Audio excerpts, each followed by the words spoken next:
all ancient cultures have used either plants, herbs, substances or techniques to cause the dissolving of the individual self. You're not free. I call it the identity prison. What I saw in America could be the future in India. That's the future we want to avoid. When I first told my family that I want to do psychiatry, and my parents are doctors, there was an uncle sitting there. He started laughing uproariously. The very ways in which we feel safe, accepted and valued in society has changed profoundly from my grandparents' generation to even my parents' generation to now. Why to explain what the secret is and why it is so toxic? I mean, it's very popular in India. It's basically taking non-duality, which was Aham Brahmasmi, and adding a strong tadka of American narcissism. Right. This is the problem. It's very seductive, but extremely toxic. The deep focus on individualization is a big factor in, prevalence of mental health issues in the West.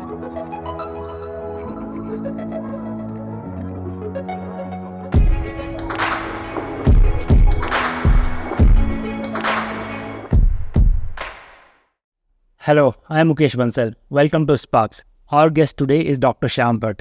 Shyam is a leading mental health expert in the country. He started his career in US. After practicing for 10 years in US, he decided to move back to India to take on the mental health epidemic in the country. Although Shyam trained in the Western style of treating mental health diseases, he had this belief that the system is not sufficient.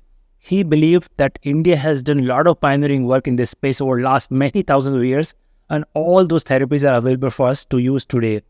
Shyam created integral cell therapy, which intelligently combines everything we learned about mental health in India along with the traditional therapy practices from the West. Last 10 years, he has treated thousands of patients in India. He has become a leading voice in this space. He continues to evangelize. He continues to innovate, create new tools to really take on the mental health issues in the country. In this episode, we discuss why mental health is a huge problem in the country, why it is the largest growing epidemic, and what do we all need to do as a society to take on this challenge. We also discuss why, with the increased use of social media, continuous digital addiction, the issues such as stress, anxiety, insomnia, and self-esteem are on the rise, especially among the teenagers and youngsters. We discuss what we can do, what kind of tools we can learn, how we can change our own lifestyles, and how we can persuade people and society around us to gear up for tackling this challenge. I learned so much from this conversation from Dr. Shyam. I hope you will find a lot of relevant insights and tools that you can use in your own life. Hopefully, you'll enjoy the conversation. So Shyam, off camera, we were talking about you were doing stand-up comedy for some time. I want to talk to you about mental health and your journey and everything, but maybe let's start there. Why stand-up comedy? What was your experience like? Well, I think people are very surprised when I tell them I do stand-up comedy, particularly people who see me professionally, because, and that was one of the issues. So I started stand-up comedy way back in the 90s when I was in the US, actually. So I was in residency and I won an open mic contest at, this was 99, I'm dating myself. First year of residency, I win this open mic contest in the Midwest. It's in Springfield, Illinois. And there was no context about what Indian means. Were you making fun of Indians? No, I was making fun of white people. Amazing. My whole premise was, just as you guys have stereotypes about Indians, I had stereotypes about you guys based on a certain genre of movie I was watching as an adolescent, which we viewed the Western white people. I brought the idea of racism both ways and how we had the stereotype about white people. It went down actually pretty well in the Midwest, surprisingly. Very curious. For example, what are the stereotypes we carry about the whites? Well, I think one of the points I was making was that while we had written the Kama Sutra, we assumed that the white people are more promiscuous based on the movies. And this is the 90s, the kind of ideas we had. And I think I was trying to tell them that, based on your Jungle Book, etc., you're asking me whether I have a car or I ride an elephant in India. And, where's your sacred cow? And they're like, yeah, my wife's right behind me. I had some jokes to pander to that, but then I had these jokes about coming to the West and seeing them through the eyes of all the movies we had watched and then being very disappointed. Some of these jokes are probably not family friendly, so I'm sorry. So stay away from that, you can tell me off camera. But I think this is immediate what's coming to mind, given that you have studied mind all your life, Right. Professionally, you're from various different angles that we're going to talk about. What does the fact that, you were attracted towards stand-up comedy tell yourself about you? Like, I think stand-up comedy, Mukesh, I find as an art form, it is one of the best vehicles to speak the truth about the human condition. I mean, for me, the unifying thing, I actually wanted to be a writer and journalist before I went to med school. And so the real interest I've had is in human beings, culture, society, what makes us who we are, the quirks of being human. And I find that to speak the truth, it's the stand-up comics who are at the forefront of truth-telling to society, and they often probably get punished for it. And that was where I failed, because when I started at that early days when I was doing comedy, and I was killing it, actually, I was doing pretty well. One night I was there, and then I saw my professor, who was my cardiology professor, looking at me with shock. And he was like, this resident who, is supposed to be saving lives is doing this, which he's, in his eyes, it seemed pretty shady. And I couldn't reconcile. I was scared. I had to pass residency, and I was, I didn't want to get in. So I actually dropped out in the US, came back to India, but 15 years later, 12 years later in India, I got back to stand up here in 2010. Again, with the same idea that I want to explore the human condition through a different form, which is stand-up comedy. Part of your work, require you to have a very in-depth conversation with the clients you work with, right? So you probably get a window into deep human psyche, from at various stages of life and dealing with a variety of things. Probably, gives you a very unique perspective to understand, how humans... That actually was a problem. Okay? Yeah. So here was the problem. The whole process was me thinking about life, and I write some material. Next day I have a patient who's telling me about something that is an issue I've talked about in comedy, and I don't ever want that person to think I've used their life material to make fun. So then the more I wrote, as you said, I hear everything about everything in my office, and the material that I could write without feeling I'm hurting somebody, because comedy is about hurting somebody. So this became a huge ethical, moral dilemma for me. I'd go up on stage wrestling with this. I'd look like the most conflicted, neurotic comic you'll ever see. I was on stage trying to reconcile my psychiatry job with this. And I remember not far from here in a small cafe in Koramangala, doing a set, again doing very well. And again, it was like 15 years ago. Before that, I'm doing comedy, and I look out in the front row, and there's a patient, a client I've seen. He's sitting with his father. He's a young person. And they're both looking at me with horror in their eyes that this person who we shared our deepest, darkest secrets with is this kind of person. And, you're trying to reconcile the person you're seeing with the therapist you've seen. And that led to other very interesting sort of thoughts. And, and we'll talk later perhaps about that. The idea that as human beings, we want consistency in people. One of the signs of madness is you're not consistent. And if you see a human being in one role in society, you want to see that person conform to that role, even though it is in human nature not to actually be confined to a particular role. So as a society, we expect predictability, consistency from people, especially people we depend on. And so, I just couldn't deal with it anymore. I couldn't inflict pain on the people I was supposed to be helping. I could not write comedy without worrying that it's going to inflict a thing, pain on someone. Right. And much as I enjoyed that, 2013, after a particularly bad set, Don Ward, who was the founder of Comedy Store in Mumbai, and he's a 70-something guy who's seen everything in the industry, and he said, look, you have potential, but you've got to make a choice. Either you're a doctor or a comic. All right. I'm glad you made the choice at that time to be a doctor. I think you have done phenomenal work as a doctor, but you have long life ahead of you. Maybe one day you come back. No, absolutely. There's no age limit. Yeah. I find stand-up comedy is probably one of the hardest thing to do. Absolutely. You are supposed to be performing literally every 30 seconds, You can't go 30 seconds without a joke where, crowd is with you. So that's right. I can't even imagine how you were doing it.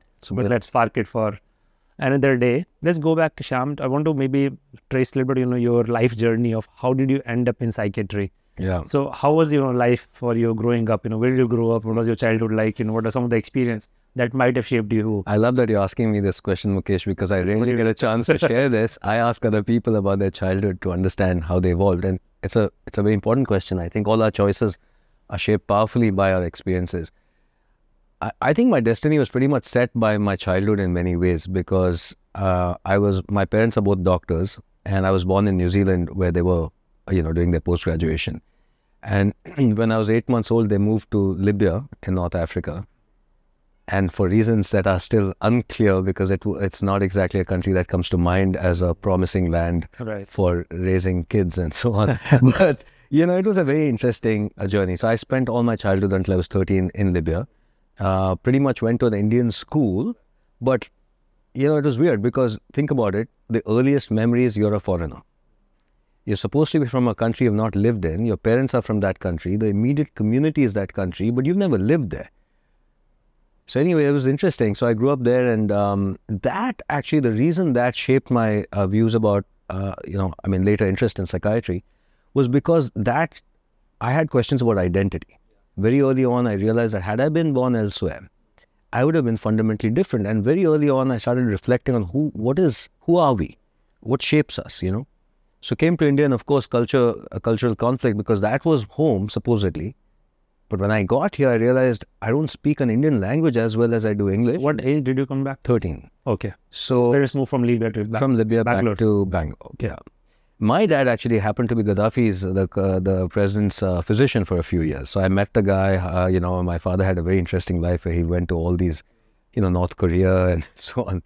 Anyway, so came back, and then I thought I'm coming back home. And so imagine that as a 13-year-old slightly confused child, I'm like, this is home, but it's not home. Then who am I now?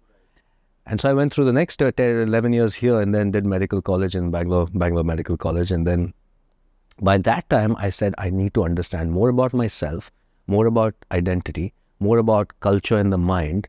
And by then I'd started meditating. I was starting to become very interested in the use of meditation in mental health. And as I told you, I was kind of interested in journalism and writing as well. And, I come from a family of doctors, and for some reason, and you could say family pressure, but I think in the end, I felt that perhaps there is going to be more intellectual gratification from being a doctor. And as a doctor, the only field that I was really interested in was psychiatry, because it's the most artistic of all medical specialties. And by art, I mean, because science is not yet evolved, there's a lot of art in psychiatry.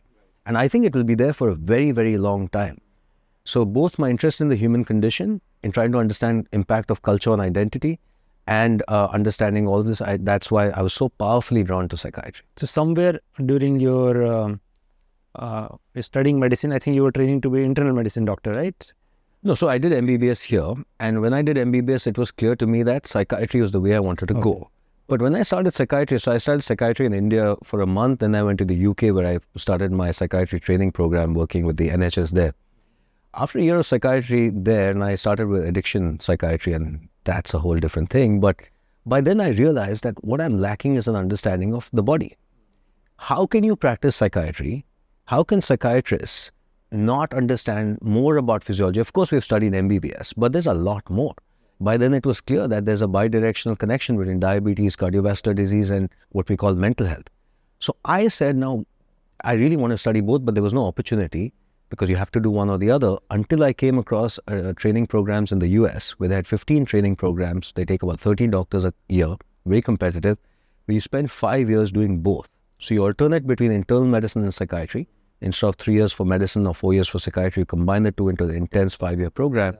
At the end of it, you can do your board certification in internal medicine, psychiatry, and also I did psychosomatic, which is the interface. So that's how I ended up doing internal medicine and psychiatry, which is very unusual. So for 5 years in US, where were you studying? I was in Springfield, Illinois, which is the capital of Illinois. It's kind of a small town, but had one of the few medical schools in the US where they had the internal medicine psychiatry program. So you were in Illinois in late 90s? 99 to 2004 was my residency, and then I stayed on for another. Not to date your age or mine, but I was in Chicago in the 90s. So our paths might have crossed in Evanston or somewhere. Like a party guy, you came to Chicago to party, you might have seen. That's right. Yeah, but just maybe just step back also, I think we're talking about psychiatry as if, it's a household name everyone knows, I think most people don't even understand what psychiatry is. So let's define that first, What does a psychiatrist do? No, good point, Mukesh. When I first told my family that I want to do psychiatry, and my parents are doctors, there was an uncle sitting there. He started laughing uproariously. And I think he thought a psychiatrist is the guy in the movies who has this chain with the keys, and he just goes around locking up people. I don't know what he thought.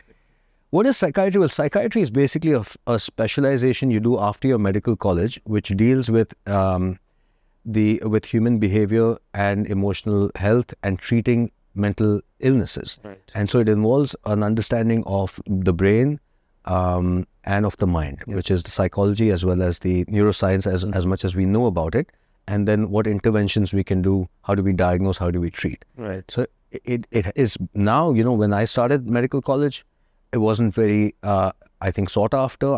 I think that's changed now because we have come to realize that psychiatry may be one of the most important medical specialties for the century and beyond, And people, at least, I don't know whether it's a superficial division or deeper, but, we talk about a psychiatrist who deal with pharmacology and so on. We talk about psychologists who deal with therapy. Maybe just shed some light on that, how to look at these two, how different or, common both are.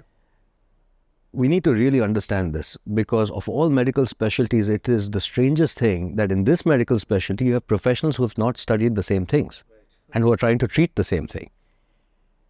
When we say that psychiatrists, as you said, are primarily doing medicines, that is not the way it was supposed to be, and that's not how it has been until recently.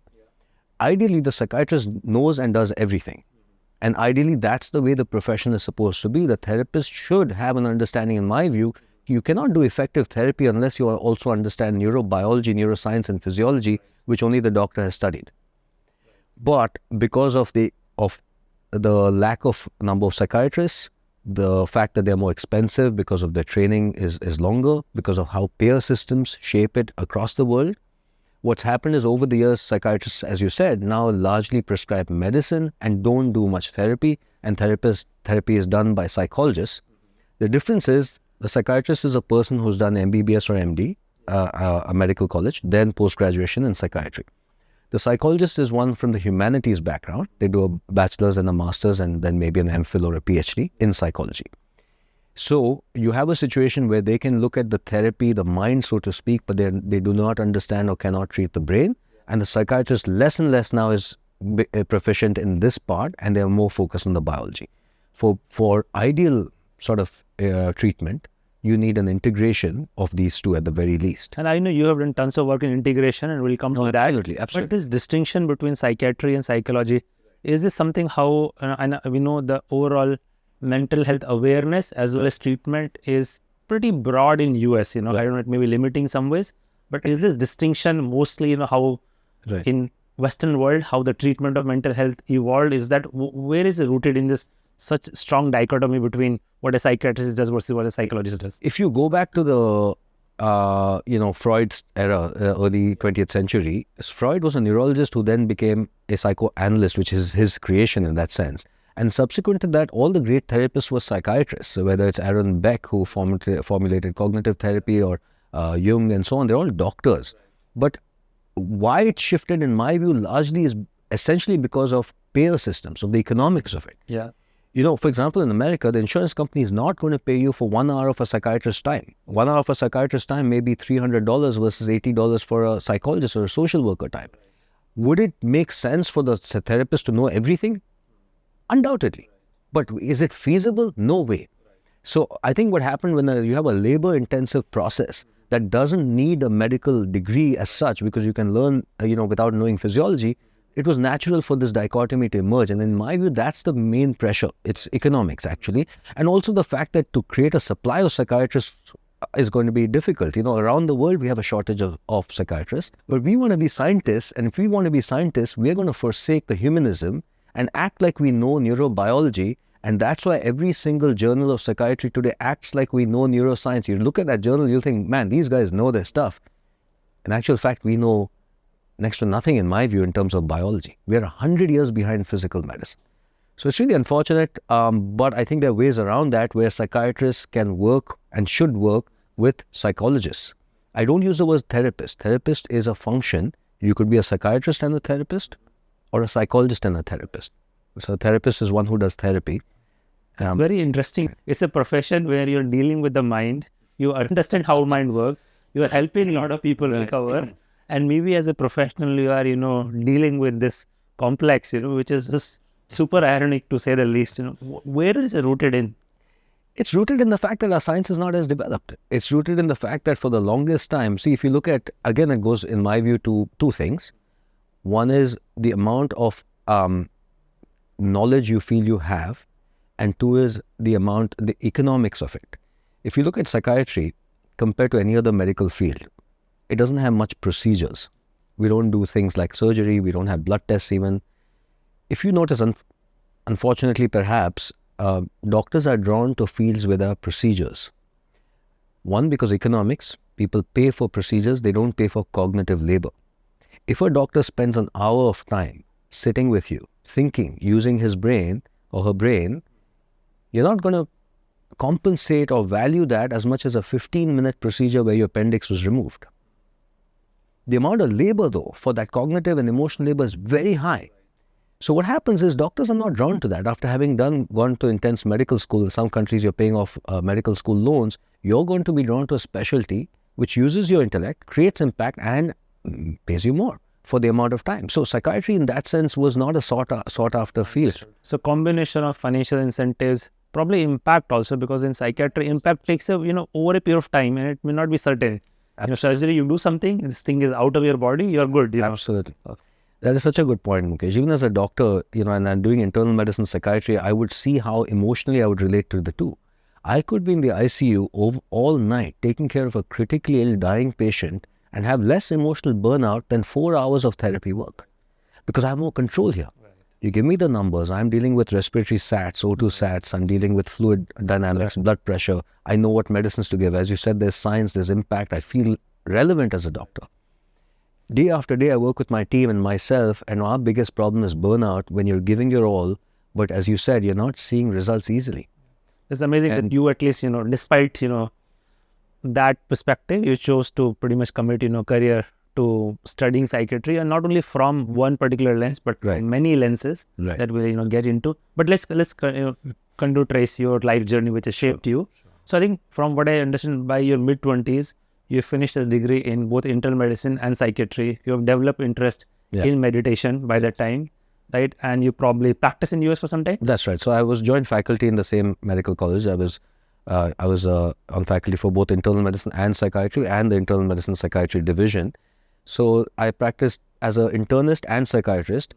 But here was the problem. By then I realized that they're not integrating it. In their minds also, they're not able to integrate these two silos of knowledge, internal medicine, psychiatry. And then how do you integrate it with Eastern, traditional Chinese medicine and Ayurveda, particularly Ayurveda, which has a holistic approach. So that became my focus of interest in developing psychotherapy as well as an approach that integrates all of this. By then, I was very aware that there's something fundamentally wrong with the way the West is dealing with mental health. It was clear to me. This was year around 30 or so. Yeah, I was 20. I finished residency by 32, actually. I was 32 when I finished residency. We finished very late, And then I was young faculty, but by then I had seen there was something wrong with the system. People were not healing. They were not transforming. They had become revolving door people. And in America particularly, people just think of biology and medicine a lot more than therapy. Right. So I started seeing that if this is the direction we in India are going to go, there's a huge problem. Because America by then, and since that day, is spending hundreds of billions of dollars. They have plenty of money to spend. They've got plenty of psychiatrists in a way, plenty of therapists, but their homicide and suicide rates and substance use rates are at an all-time high. So obviously it's something fundamentally broken, which I came to see as two things.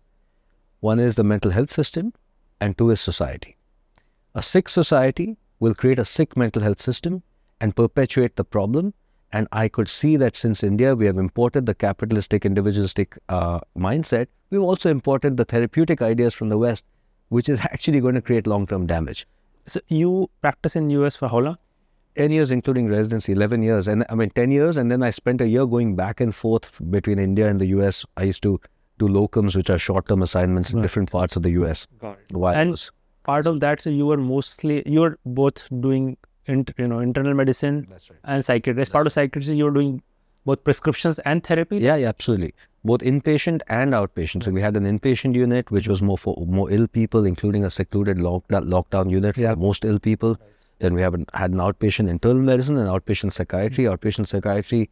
And then I started an integrative medicine center there. So which was unusual in the Midwest. They're not into yoga and, so I was pleased that it took off though, even though they were saying Namaste, but they loved it. They loved the whole Indian angle, and I saw that it's working, even for the Western sort of clientele, and that's when I had already started. What was the trigger for that? You mentioned that you started borrowing ideas and tools and practices from Eastern philosophy. How did that journey start? Where did you even get the initial impetus that maybe there is something in here that you can use in your practice?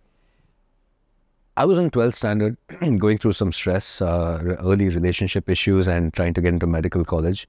And one day, a friend of mine strangely said, "Hey, usually we go to rock concerts." I was listening to Iron Maiden and heavy metal back in the day. But for some reason, that weekend, my friend said, "Hey, Swami Chinmayananda is talking in Jayanagar. Do you want to come?" I said, "Not really, but you're going, I'll come." And I went there and I was blown away because, he said what later you may hear it many times. It was the first time I'd heard just the idea that, I remember him saying with great authority that the past is gone and the future is not here, that the present is the only moment. Where are you? And that hit a nerve. And I hit, I had an epiphany. And that evening I was about 17. I said, wow, there's this whole thing I'm not aware of. So I got into meditation. It took me into Vedanta. It took me into, a lot of different writers and philosophers from India. So by the time I was 23 in the UK doing psychiatry, I had already spent so much time doing this, and there was no mention in psychiatry books about these very profound ideas that predated Freud by a few thousand years and makes him look like the clown that he was.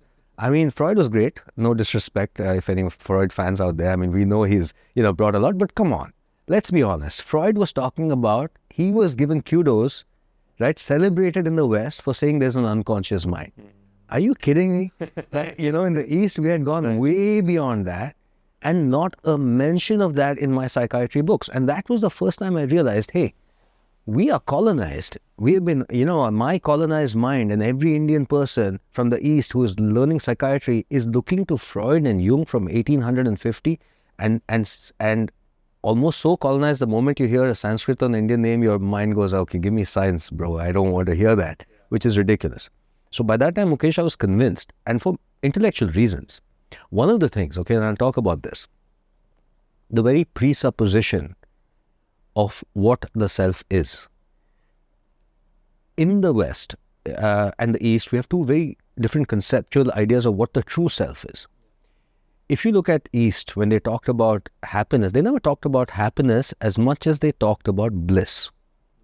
Bliss is a different state of mind than happiness. Happiness is superficial. Happiness is more, in my view, especially the way now we've been taught to think about it, it's linked more to pleasure.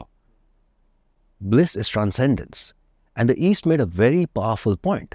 They said if you want to have bliss, moksha, true enlightenment, a state of complete well-being and safety in a world that's constantly changing, the only way is if you dissolve in a way, if you attain oneness, where you as an individual do not exist separate from the universe. How different was that from the idea in the West, where the idea of health and normalcy and resilience was to create a stronger and stronger individual self.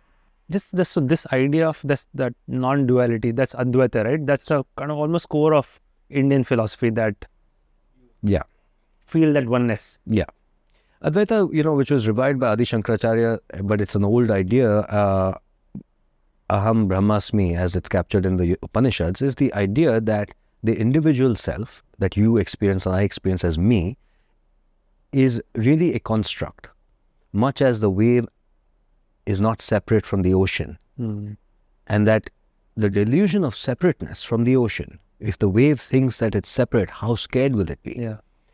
And this was not just a philosophical idea. If it was, then it would be of no use. There were practices designed to give you the experience of oneness, something that the West never acknowledged. In fact, Freud, in his early writings, and Jung even, although Jung understood it a bit more, they pathologized a lot of this. They saw it as psychosis or infancy, or return to an infantile form of, you just want to, basically be an infant in the womb of the universe. They didn't understand, they had no idea about this. And so this is such a powerful idea, and so powerful because it's at the background. Yeah. As a therapist, if I believe something about who you really are, it informs everything. Right.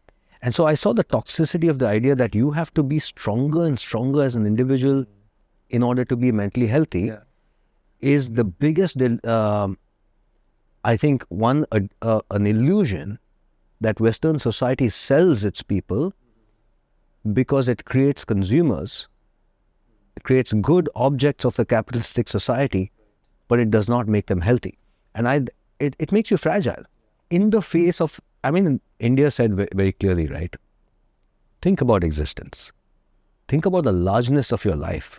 Think about the fact that there's change all the time, there's mortality and there's death. To not acknowledge that, to not have a solution for that in therapy, to pretend that in your therapy room you're dealing with a human being who's going to be unchanged, is ridiculous.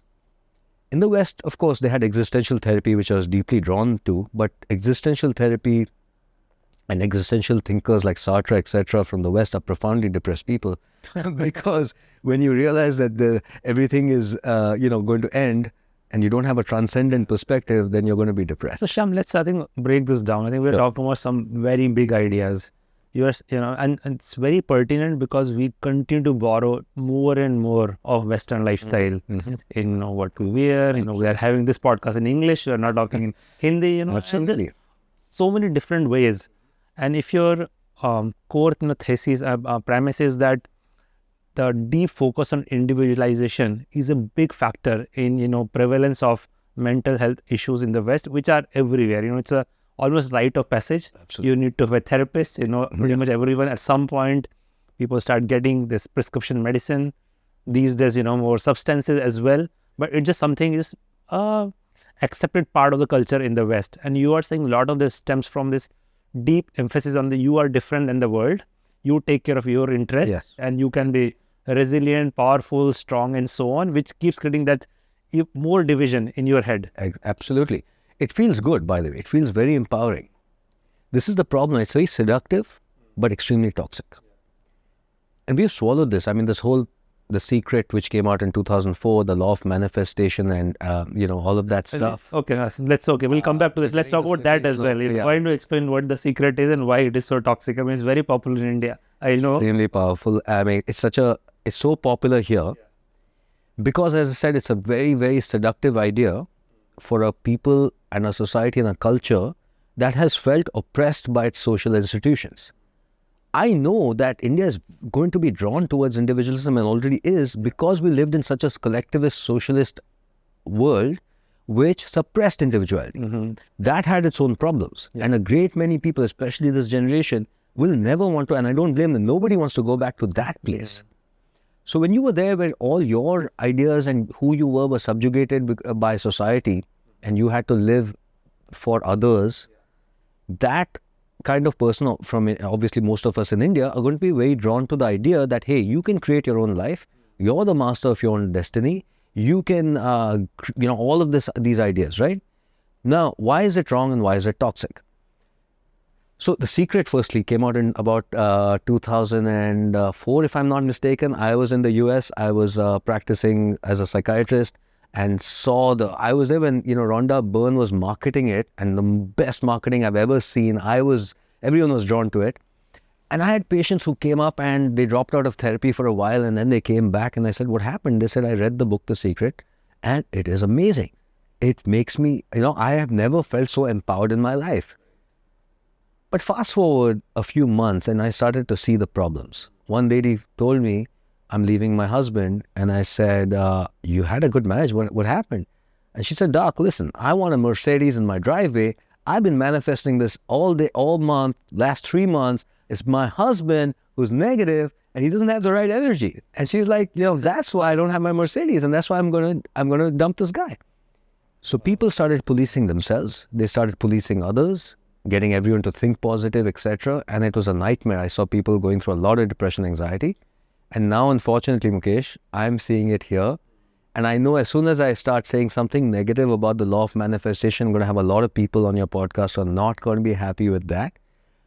I think just for the, and we should talk about it. Maybe talk more about it. No, and I have a point of view as well. Sure. Yeah, sure. And especially, this podcast is about this whole idea of exponential impact. How do you make huge things happen in life? People have different dreams, aspirations. We want to do big things.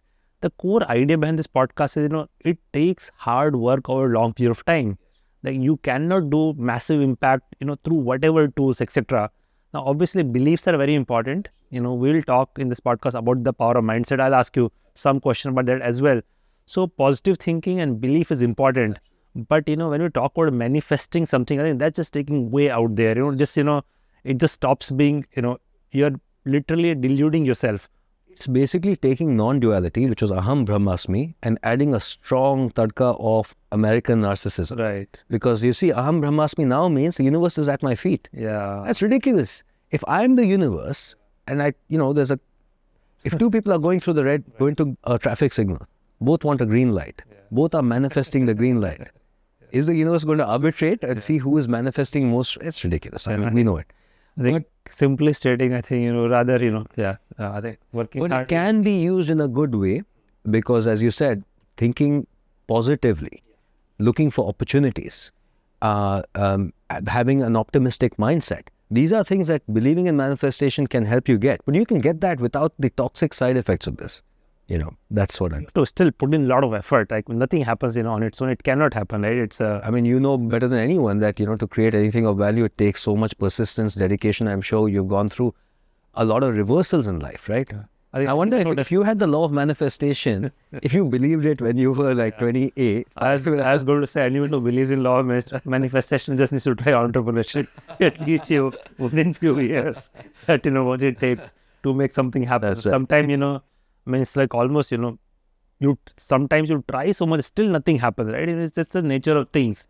The bigger the odds are, you have to be at it. You have to iteratively keep improving, 1% improvement every day. Right. Wait for the right lucky breaks, Right. Sometimes you do get these lucky breaks, and but you still have to notice that you have a lucky break, you need to make the most of it and so on. Right. So absolutely, I think, there is limited utility in cultivating right kind of belief system. Correct. And focusing more on glass half full rather than half empty. But anything taking beyond that, I think it's just toxic, I think is the right word. And people pay huge price for it over a long period of time. Absolutely. So, okay, so you practice in US for almost 10 years. And that's where you start developing your initial ideas about integrating some aspects of how psychiatry and psychologists practice with the Eastern ideas. So how was the response to that whole approach? So there were two levels of integration. One was in psychotherapy. I had to integrate the East and West, as I was telling you. So I created a therapy called Integral Self-Therapy, published a couple of papers while I was there, which is the integration of Vedanta with the idea of the individual self. Because as you said, you're an individual. And in today's world, you're not going to check out of the world. Yeah. That's not a good therapy if that's the result. Right. So how do you help the ideas of non-duality inform your individual life so that you actually live life even more engaged, but without the kind of attachment that could hurt you? So that was the idea of integral self-therapy. Then there was the integration between mind and body. From a Western science perspective, that the silos exist between psychiatry and medicine. Then there was taking that body of knowledge and integrating it with Ayurveda, yoga, and meditation. So these were what the conceptual integrations that I developed in the US. Had that center I was telling you about, which was part of supported by the medical college. Except I couldn't have Ayurveda there. I had yoga, meditation, Chinese medicine also a little bit, but no Ayurveda. And so after doing that for a while, I decided to come back to India. And so you were among the probably early pioneers. I think it's now, I think even in West, every aspect of meditation and yoga and Ayurveda is big part of everything from lifestyle optimization to, longevity practices to definitely treatment of mental, health and disorders. I think a lot of science is also starting to catch up. Absolutely. Generally, from your, as an expert, how have you watched the progress of this in the last 15 years? What's your current best understanding? Where are we in terms of general acceptance of these tools and their, impact then on all these aspects in the human condition? Mukesh, I have to hand it to my Western colleagues. They're great at taking something from a vast body of knowledge, applying some nice marketing and labels on it, and getting some research and making it sound like integration when it's not. Mindfulness, a very unfortunate word, I don't like that word for many reasons, is now being integrated in the sense people are using mindfulness with therapy. It is every therapist, in fact, practically the last 10 years. But they missed the point because they're using mindfulness, most of them, as a form of relaxation. Not about elucidating the nature of the self. The idea of non-duality is not integrated into the therapy. So in my view, there's no integration still. It's just trying to give one relaxation practice along with my Western therapy, giving some distance from the thought so you can do some cognitive restructuring, fair enough. But they have not formalized this. They're not able to do that. So that's my biggest problem with where that's my integral self-therapy, which is not just using meditation or mindfulness, but really trying to get this sense of self. So you're saying, it's again commoditization of a more powerful idea to bite-sized pills. Appropriation. Yeah. It's appropriation and commoditization. And recently I was talking to somebody, a therapist, a younger therapist, about my work, and this therapist asked, have you been certified in mindfulness-based techniques from the U? I lost it. Are you kidding me? They've taken it from here, put their label on it, totally devoid of context and philosophy and practice, and now I have to certify it, please. This is, no. I think we need to own this. We need to take it back, and we in India need to teach the world about how all our texts, which are called spiritual or religious texts, are psychological texts. And how do they apply to, they need to, when they open up the psychiatry book, they should be reading Patanjali, they should be reading Upanishads, they should be reading Buddha. And then they should say, after all of these insights in the East, came along a man called Freud, who made a valiant and feeble attempt to explain the mind to the West. Let's be real. I would love to see that day when we really have that kind of framing, because that's the reality. And do you think there is also almost a poetic justice? Freud is basically discredited at this point, even in the West. Freud is, but I'm saying, when you look at the history, they start with that, and then they get to successive, and then they get to science, and now they're telling us they've got the science down, and we wait eagerly for them to tell us, hey, yeah, actually, you know what, meditation works. Thank you, sir. After 3,000, I understand, and by the way, I'm a scientist, right? I'm not dissing the to use a contemporary word, I'm not, denigrating the Western scientific process. That's important. But we have to understand that the Western scientific process is reductionistic in its very nature. It cannot study holism easily. It cannot study individuals easily. And so today, because of randomized double-blind placebo-controlled trials and because of Western science, there is no place for anecdotal insights, for deeper insights that are born out of observation, and that even if your structure cannot prove it, it doesn't mean it's not true. So that's the balance between, and I'm not at all, by the way, saying that we should get into superstition and eschew science, but we have to know the limitations of science. Super clear.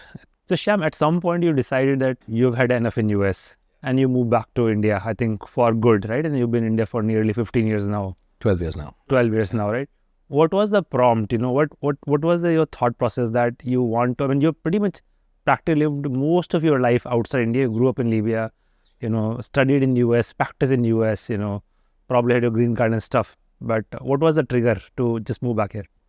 There were a couple of different triggers. One was emotionally, and from my own identity perspective, after all this journey, I realized that home is and always going to be India, for many reasons. By then I felt that as I said, American society is fundamentally, in my view, toxic to the mind.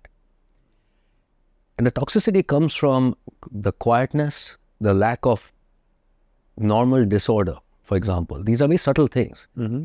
The kind of life you see in a vibrant place like India, you do not see there, and I think that has some background toxicity. So for multiple reasons, which culminated in me saying that this is home. And once I felt, and I kind of probably was always new, but I had to experience different cultures to realize that, I then wanted to be relevant at home. And the fact was, the American structure, because of the payer systems, the amount of control the pharma lobby and the insurance companies has, it's very hard to create the kind of mental health approach that I wanted to do there. You have such strong forces, and including brainwashing of an entire population. And so when I saw what was happening in India, by then it was clear that we are on the precipice of a mental health problem, epidemic of mental illness in this country.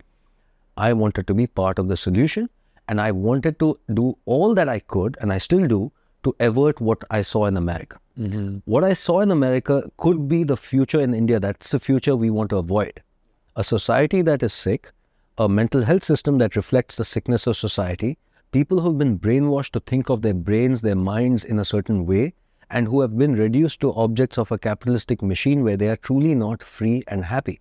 And I think the way we talk about mental health as therapists has a profound effect on society. Mm-hmm. We shape ideas about identity, about normalcy. Mm-hmm. That's how powerful psychiatry can be. And I want to make sure that we're having the right conversations about mental health in this country. So you were sick about, the toxicity when it comes to just how society functions in West, as well as you saw that this mental health epidemic is starting to grow, perhaps borrowing a lot of ideas and practices from the West in the process, which is, by the way, true for various lifestyle diseases also. That's right. We can talk about that as well. But just keeping the focus on West for a second more, is this, where are we in the West in terms of mental health in the last 12 years since you moved back? I don't know if you're aware of, high level stats. What is happening with the just mental health, which is just as a layman perspective I have is just continues to grow. Everyone has some kind of mental health issues. Suicide rates have doubled in the last decade in the United States. Homicide rates, as you know, are at an all-time high. Substance abuse, the opioid crisis and other epidemics show us substance abuse as an all-time high. So by any metric, the result is not good. Mental illness has increased worldwide and definitely in the United States in the last 10 years. So why that is of course because of many social changes, including the rise of technology, social media, which has only worsened this hyper-individualistic, hyper-materialistic, superficial culture. The kind of brain that creates this culture also creates technologies within this culture and expectations. And to me, that's why the movie Matrix was always, a great movie, because that's the American dream right there, plugged into the system. So same mindset is creating problems. That's right. And then trying to break it down, through reductionist method, get into parts and trying to have a solution, which is at times superficial. Look, when you have a system that really, let's be honest, I mean, the fundamental fuel of our society today is money and economy and materialism. Therefore, as a mechanism, the society will attempt to make everyone optimize for that function, which is productivity. That's as a living being system, a living breathing system, that's what's going to happen. And the solutions, therefore, are all about that. For example, companies don't take notice of mental health unless it affects their bottom line and their productivity. And if something improves the productivity but saps the soul of that person, they don't care. So my point is, the society that created the problem, when it creates a solution, is likely to be tainted by the same kind of corrupt thinking. Look at the pharma lobby, Mukesh, in psychiatry. And psychiatry, more than any other medical science, is prone to influence by pharma lobbies, because you can create new diseases in my field. We have created 200 diseases since 1960. When the first manual of the DSM came out in 1952, there were 100 disorders. The latest DSM-5 has 300 disorders. Soon, you cannot escape DSM. Every one of us who is watching this, you and I included, will find some way to be diagnosed. We can be diagnosed by the DSM. So I know, DSM is the Bible for, psychiatric diseases. Can you just talk about what exactly is DSM when you talk about this 200 diseases? Can you just give us a flavor of few new which have gotten added, let's say, in recent decades? Mukesh, I think everyone really needs to understand what diagnosis in psychiatry means. It's a very important point. It's not the same as in physical medicine. Okay, so let me give you an analogy. In physical medicine, let us say we had no x-rays, no blood tests, no stethoscope, no knowledge of which organ also malfunctions.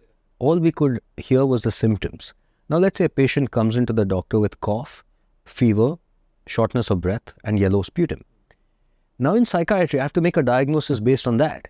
I have to say, hey, that's asthma or pneumonia. But in physical medicine, I know that the same cough, fever, sputum could be cancer, asthma, bronchitis, pneumonia. In pneumonia, it could be viral, bacterial, it could left lobe, right lobe. I mean, we know there's so many specific conditions which are totally different, which give rise to the same symptoms.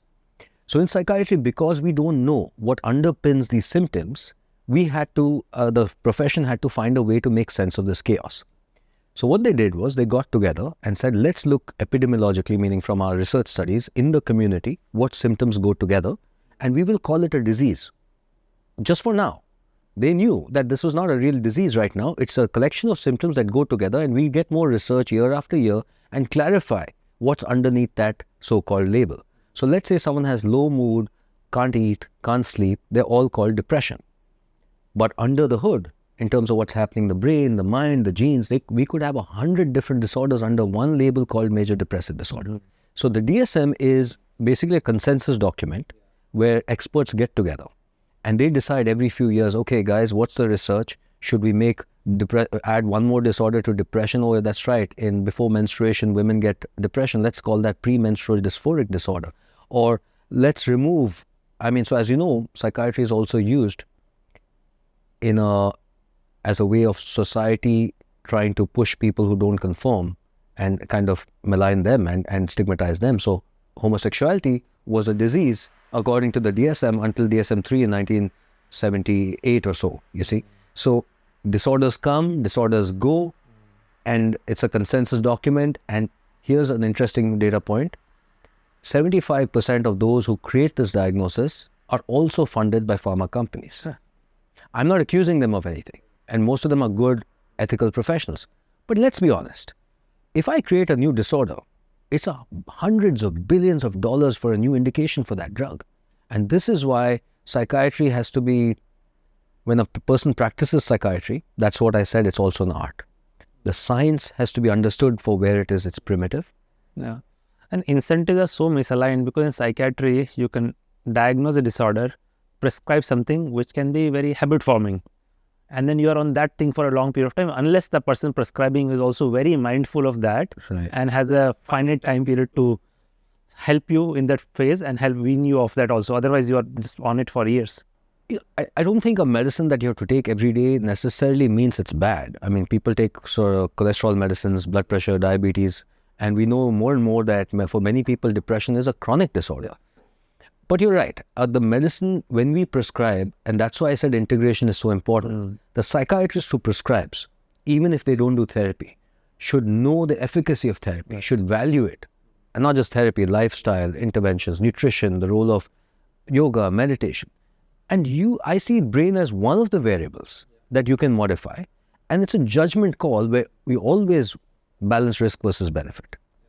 So you moved back to India in 2010 and we are starting to talk about even at that time, I think just mental health issues arising. I think, again, maybe I'll let you share the numbers. But from what I understand, numbers are just staggering. Yeah. And even more stark compared to other parts of the world, because at least formal method of acknowledging and treating as almost non-existent or very minuscule, perhaps in big cities. Right. So and maybe just one comment I'll add there is, I will group probably mental health also in the larger bucket of lifestyle diseases, right, which are all on the rise because our lifestyles have changed dramatically in the last 20, 30 years. I talked a lot about this in my book, Hacking Health as well. Whether you look at diabetes or hypertension or even cardiovascular disease, mental health, all of them has a very strong lifestyle component to it. And a lot of this lifestyle, guess where it comes from, right?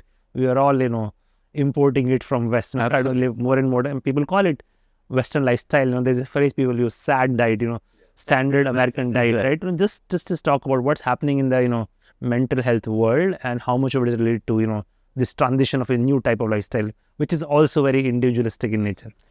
No, that's a great point, Mukesh. Firstly, we know that just in terms of the cause of these diseases, there's a commonality between depression, diabetes, cardiovascular disease. So we know inflammation, for example, underlies all these diseases. So the same things that cause your blood pressure issues will also likely increase the risk of depression. The way I see it, and this is what I go back to, we need to figure out the treatment and approach for our country, our genetics, our culture, and our ethnicity. The reason is we have evolved to adapt to a certain kind of diet, right? And for example, the American person might be better able to eat meat and potatoes and eat that every day without suffering from metabolic syndrome. But you give Indians the same food and we're going to get metabolic syndrome. We can't do that. We're not evolved for that diet. My point of view is that similarly, the mental diet that we are now consuming, we have not evolved for that. We evolved for a collectivist society. And there is very interesting data looking at the genetics of collectivist societies, i.e. India, Latin America, etc., versus individualistic societies. And some data really points to the interesting finding that we have a different serotonin transporter gene. And my view is that genetically, that's why we evolved a collectivist society. It was healthiest for our brain. But today, because of the forces of our own desire and capitalism, we are now consuming the diet in our mind is Western. And we are not genetically engineered for that. So let's define what is a mental diet we're all consuming now. The very ways in which we derive our self-esteem has changed profoundly. Just look at that. The very ways in which we feel safe, accepted and valued in society has changed profoundly from my grandparents' generation to even my parents' generation to now. Today, what are you valued for? You're not valued if your neighbor likes you or if the immediate community recognize you. You have to be valued by thousands and hundreds of thousands of people on social media. You have to be valued for something material. So I should not care about the likes, how many likes we get on this podcast. Well, I think what we get likes for is important. I don't think there's anything wrong in trying to get likes for intellectual content, honestly, or for your abilities. But I do think there's a problem for getting likes for superficial things like your Ferrari. Okay, not yours, but somebody's flashy car or even looks. These are not looks. We all do, Mukesh, but I think we've been amplified by this, right? We have so much emphasis on this that's the mental diet that's toxic. Also, individualism, the fact that you are alone in this world and you have to power your way and achieve. And jokes aside, I think this whole the culture of continuous validation. Yeah. And most of validation is coming from outside. That's right. And this artificial milestone that someone has defined, we don't even know where they come from. Right. But I just need to now chase that. And if it is not happening, probably everything is broken. And then I don't know where are you in the whole spectrum of, this digital. I mean, we are also producing content here, but just digital content addiction that people have now, like that's probably playing a big role also in contributing to a worsening of this mental diet. Look, I think we are personally, I'm getting philosophical now. I think someday we'll look back at this phase as a transition phase, as a new change in our environment that asked us to evolve in a different way. And the species that we'll become tomorrow, I'm not sure what that will look like. We have to evolve. Every time there's an environmental challenge, that's what evolution is about, right? But Shyam, let's double click on that, this whole idea of the mental diet, or what are the factors? I'm sure the people in their teens might be watching this podcast, in their 20s, 30s. What are things people need to watch out for, which is perhaps contributing slowly, silently to their overall mental health? Yeah. The data is remarkable, Mukesh. After smartphones became ubiquitous in 2010, 2011, from 2011 to 2022, there was a doubling of suicide rates, particularly among girls more than boys. Even in India? No, in the US. This is data in the US. We don't have data here, but there's no reason to believe that it's not the same, because we have some papers. Yeah. There's a very good paper from the Lancet that suggested now suicide is the leading cause of death in young Indians between the ages of 15 to 39. Wow. So I think it's happening here. We may not have all the data. And why is that? Because social media and technology is a continuous pressure on the person, as you said, to feel good about themselves. Whether we like it or not, and whether we know it or not, we've been engineered to seek validation. So young people should be very, very careful about how they're deriving their sense of self-worth. Right. They need to make sure that they're not engaging, and I know this is probably not going to, maybe people may not be able to do this right now, but I would really want people to ask themselves before they post every time on social media, what are you looking for?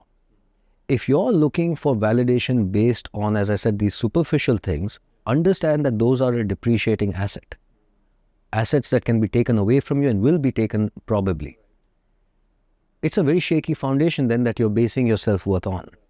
So it's not about engagement. I think time is, of course, there are studies showing that if you're depressed, you spend more time on social media, so obviously you want to watch that. But it's the way you engage that is really important, how it informs your self-esteem and identity.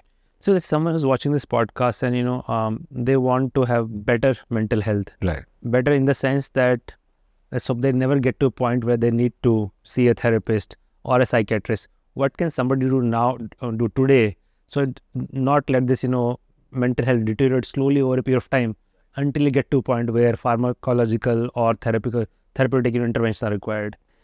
So I don't necessarily see therapy as a intervention that's required only if you have a problem, because to me that all of the human journey is really ultimately about understanding ourselves and about increasing awareness, which is a big reason for therapy. So I would really encourage that, actually, if you can afford it and if it's you have the time for it. But there are now evidence-based interventions or strategies or habits that we know will decrease the risk for depression, anxiety, and so on. So what are those? Number one, exercise, physical exercise. Mm-hmm. Number two, meditation, mindfulness. Number 3, nutrition. And by the way, these are not in order of, they're all equally important. Nutrition. 4 is changing and getting a more healthy relationship with technology and social media. Number 5 is social connections and having good friendships. And 6 is developing a sense of meaning and purpose in the world. Right. If we have this, that is, we eat well, we are exercising, practicing meditation, which is the art of stilling one's mind, and have good social engagement as well as purpose and meaning, that's extremely protective, not just for mental illnesses, but also physical illnesses. Now, by the way, a lot of people kind of know this. I think a lot of people know this, but each one of these interventions, each one, you take any one of these, has been shown to be so powerful that if it were a medicine, it would be one of the top selling, whether it's exercise or meditation, what have you. No, absolutely. And some of these things, right, if you look at, people who develop interest in fitness, sometimes because to achieve, certain look Correct. or muscles or nutrition because you want to lose weight and so on. But the profound impact this can have on your mental health Absolutely. is almost, unknown. I think I can tell you from my personal experience, being, entrepreneur pretty much most of my life. And it can get extremely stressful at times. But the biggest antidote to that stress has been fitness. So, I'm very passionate about fitness, but not about the physical benefit it offers, but the mental benefits. Amazing. After working out, I feel great. My ability to deal with stress goes up. My ability to focus goes up. And that just, as you said, only 1 out of these 6 factors. There's a lot that people can do, which will have a lot of other benefits as well. Absolutely. I think, these are, I don't know what's a technical term, but, they are benefits are, multifold. That's right. Because all kind of lifestyle diseases. No, absolutely. Yeah. All right. So, let's just again zoom out. I want to talk about the state of mental health in India. I think we generally anecdotally hear that numbers are just staggering. But most people still in the country don't even have a vocabulary to talk about that. I can, again, personal experience I'll share with you is, I think my mother has had, some kind of depression most of her life. And I think it's very genetic in nature because now I know family history. But growing up, we just thought something is wrong with her.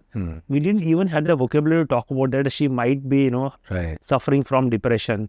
And we have certainly made some progress, but I think we're still far from having that language and accepting, just treating it like just any other thing, that we can acknowledge, go see an expert and find an intervention.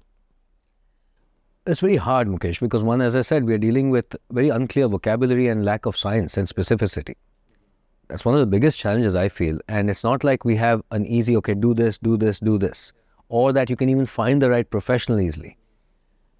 And the fact that you need multiple things working together, this makes it a little hard.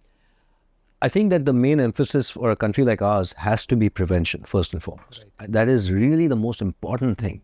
Yeah. And we know that depression, anxiety, and most mental illness can be prevented. Yeah. That's a very important thing to note. So we need to focus heavily on prevention.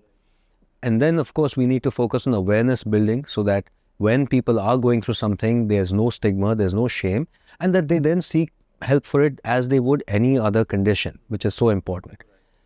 I do think that we didn't have the vocabulary, but I also think that the rates of mental illness, of depression, anxiety were lower in the past. And as I said, because of these changing society, changing values, etc., and changing lifestyle, we are seeing much more. So now more than ever, we need people to be educated about it and also to build practitioners who can take care of these problems. So spend few minutes on just educating people on what exactly does a psychiatrist or a therapist do. Like if, I have let's assume, I have, anxiety issues. Right. I come see you. Right.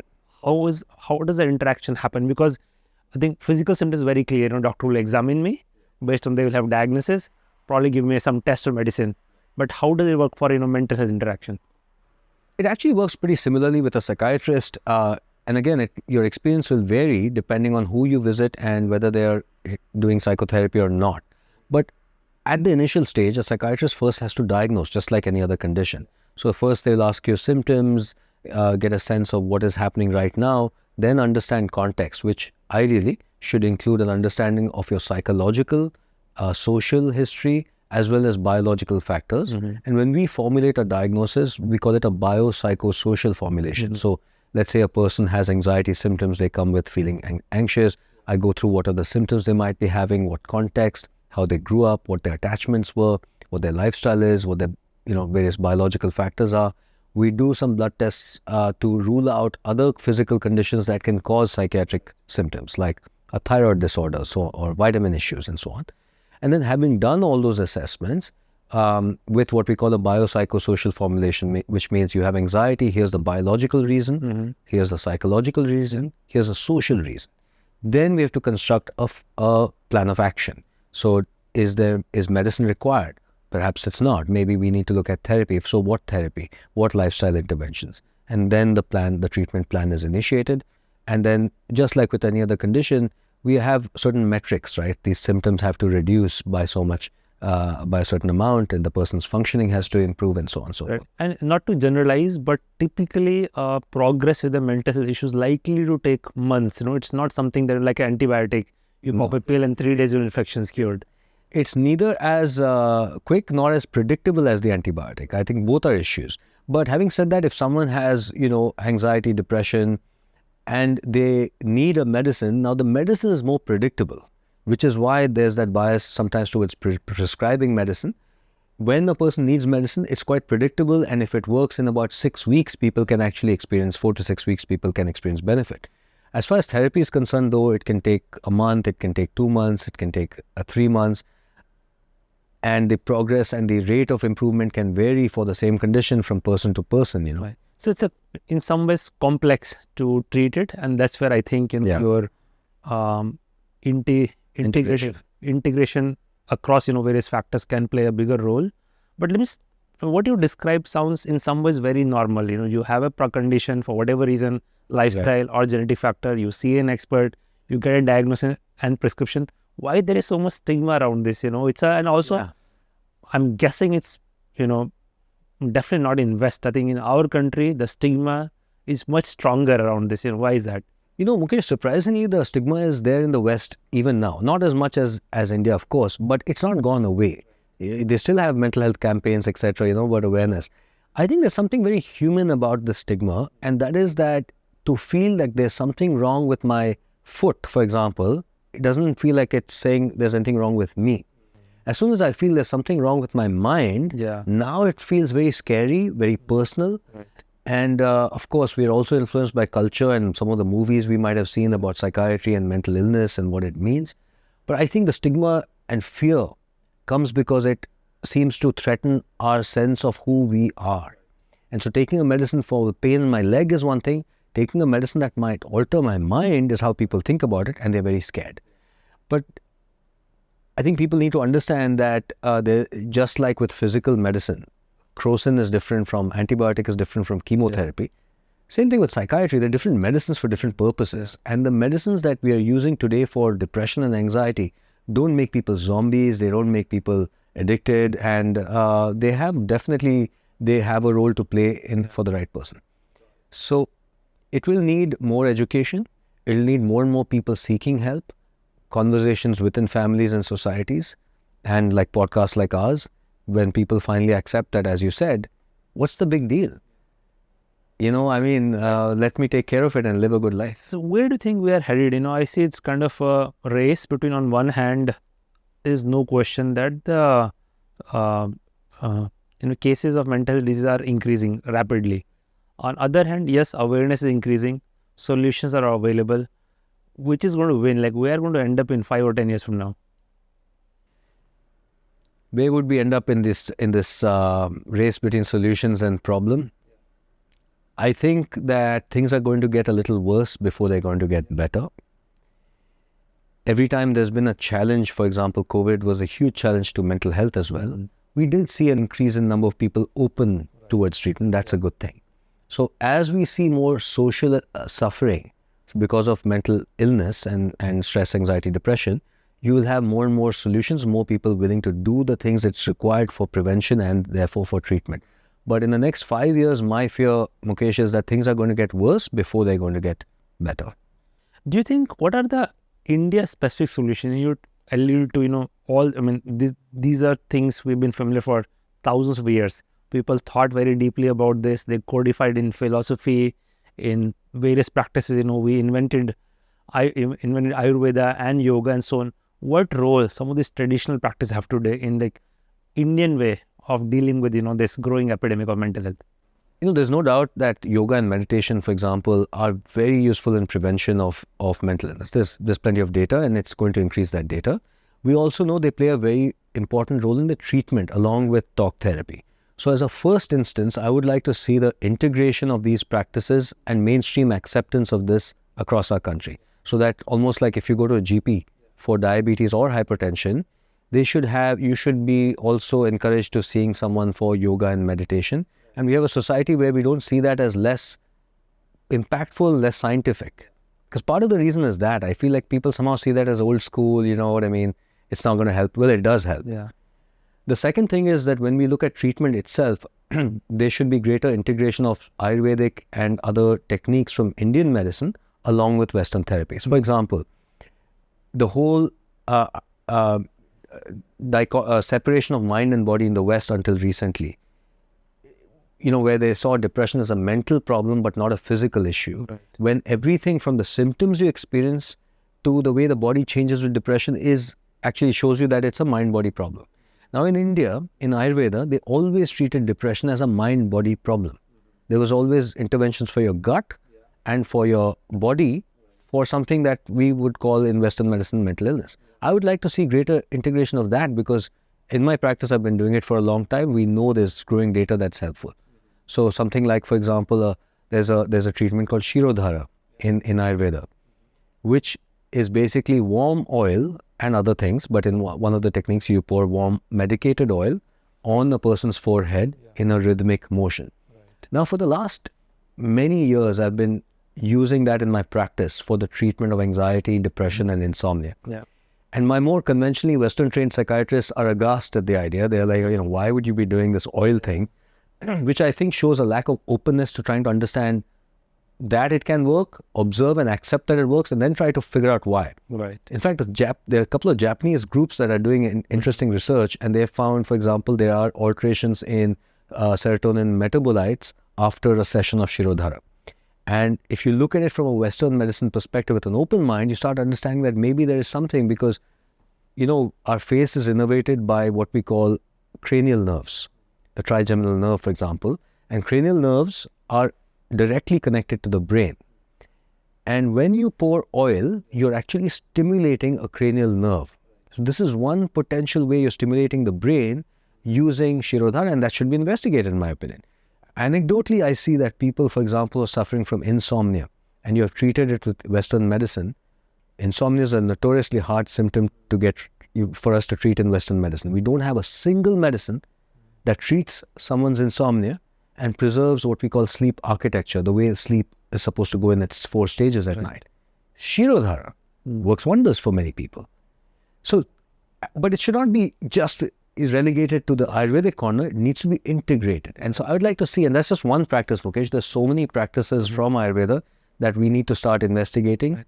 And I'd love for us, India, to be at the forefront of this, where we are integrating it, explaining it with Western science vocabulary, because until that happens, you're not going to accept Ayurveda. If I tell you Vata, Pitta, Kapha, you're like already eyes are glazing, And we should educate the world so that someday when a young man from Illinois goes to medical college and graduates and opens that psychiatry textbook, he opens it and he looks and he sees, oh wow, Ayurveda, Patanjali, etc.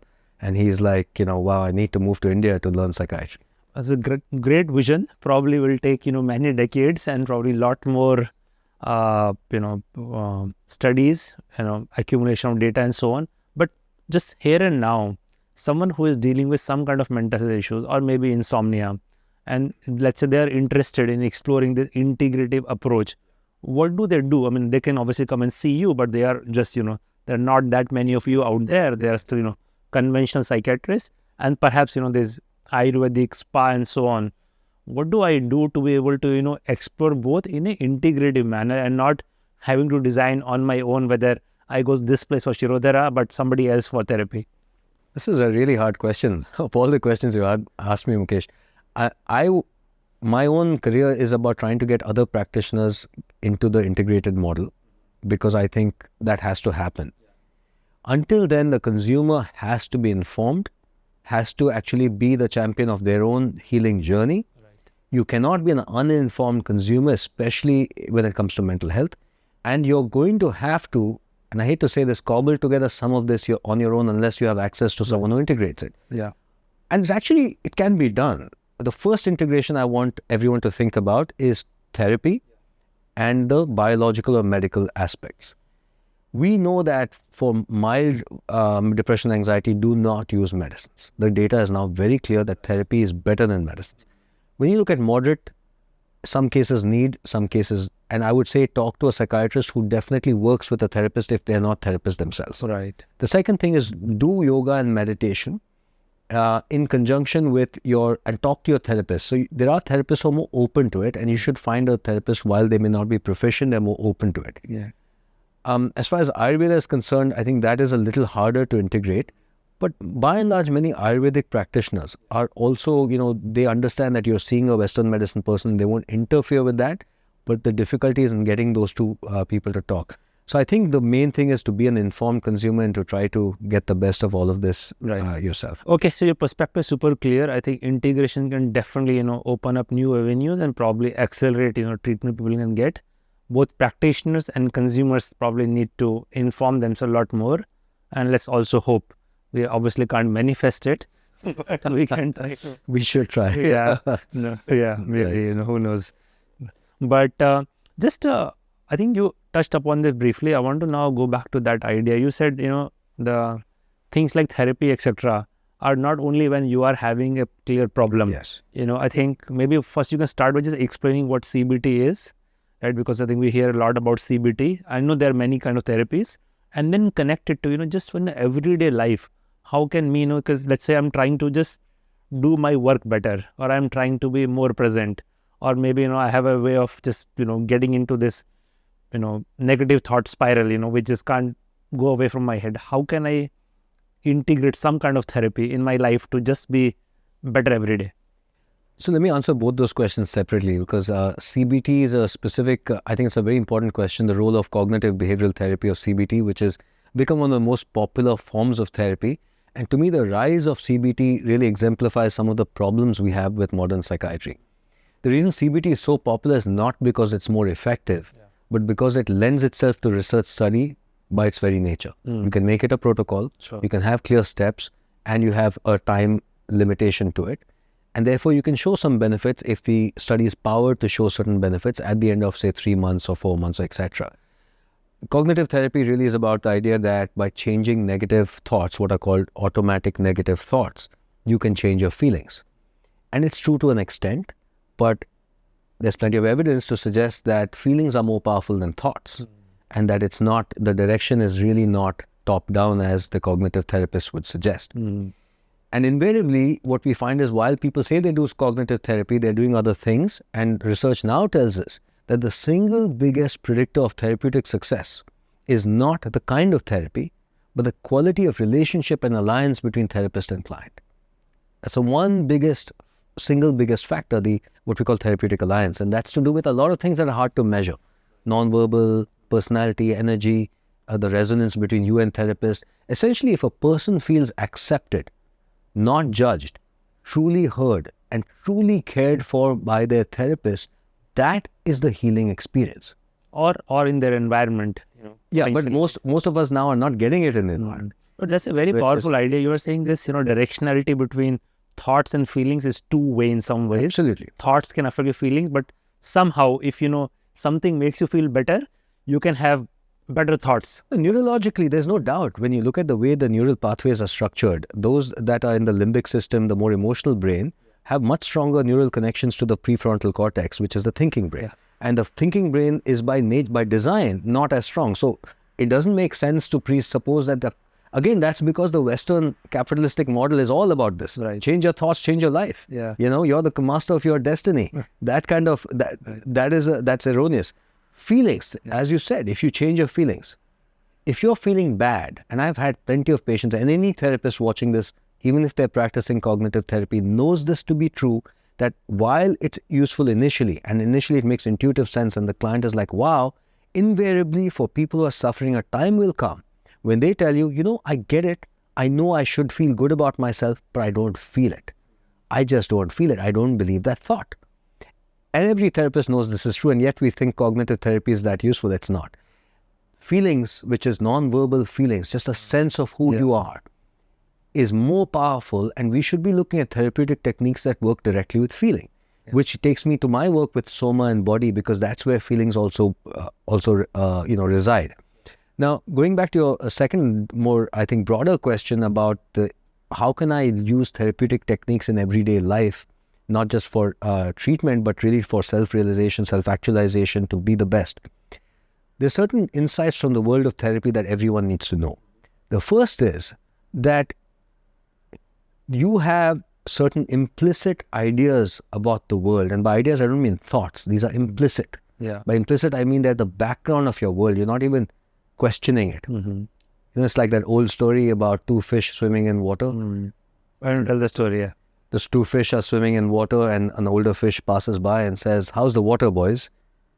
And the fish look at each other and they say, "What is water?"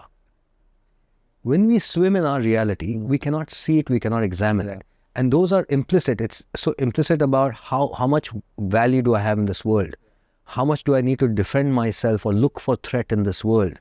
What do I need to get in order to feel good? Right? These are the background of all your thoughts, and those need to be shaped. So one great insight for anyone who's looking to maximize yourself and transform is to know that who you think you are is the top of a very large iceberg. There's a lot more to you. And to untap your potential, you have to go back and remove blocks that were placed into the software of your mind in the early years of your life. The second big therapeutic insight is that things that happened to you long, long ago, which you don't even remember, have the most profound effect on your choices, your decisions, and your very fabric of your being, the way you stand, the way you breathe, the way you talk, the way you walk. So doing that work of going back and asking so therapy, by the way, why it's so profound, I think, is it gives us the space to be comfortable about examining the software that's running our life. We are actually very scared as human beings to question our own beliefs. It's the most frightening thing. We see that all the time in therapy. We call it resistance. What you need to know, your mind will prevent you from learning it. And so the other thing is to use that sit with oneself and ask oneself, what are the beliefs I have about myself? Where did they come from? What were my early childhood experiences? How was I treated? What was I told implicitly? And our parents and society never told us usually. They did a little bit. They said, do this, do that. But deeply, they rewarded you and punished you for certain behaviors. What was that you were rewarded for? For example, let's say there's a person who's doing well at work, but this person somehow is not able to get the best from their team. And when I talk to them or they do some introspection, they realize that, way back when they were kids, they were oppressed at home or bullied in school or whatever, and developed a sense of having to dominate and look for threat in order to feel safe. This was an implicit idea. That shaped the entire world. When they walk into a room, they are sensing that already. The power dynamics, so now that shapes how people react to them. It shapes the partners they seek. It shapes everybody. But that person, now he or she has to examine that very implicit background water they're swimming in order to transform. So it's a beautiful journey. I cannot think of a greater journey for all of us, and therapy or your own introspection will unlock this, which is, I believe, that almost all of us, you were not created by yourself. You didn't choose the family you were going to be born in. You didn't choose your genes. You didn't choose your early childhood environment. What did you choose? So by the time you were 14 or 15 and you thought you were making decisions, you were a template that was created for you by other people. So most people, in my view, unless you have introspected and have self-awareness, you're not free. I call it the identity prison. A prison of an identity that was given to you by others, and that you either try to break or you try to, you feel bad about. But if you can ask yourself, what do I retain? What do I surrender? And that comes from the East too. It says all of this is a construct. Yourself is a construct. If you can see that, it liberates you, right? It's outstanding. I know these are thousands of years old, very profound and deep ideas. But going to this idea of identity prison, right? What can people do to see for what it is and try to at least, step away from it, so you can choose to do something about it? Do I have to work with a therapist?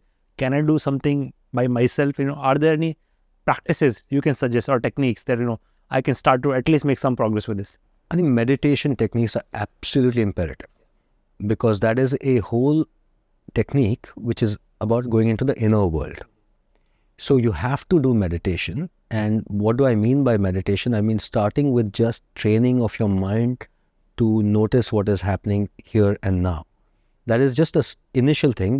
If you develop that ability to have that attention, then you can start examining what's happening in terms of software, which is your thoughts and your feelings. Mm-hmm. So I absolutely think that's one important pillar. The second thing is to be open to feedback that the world is constantly giving you. I find like the most confident people will actually have not such a rigid idea of who they are.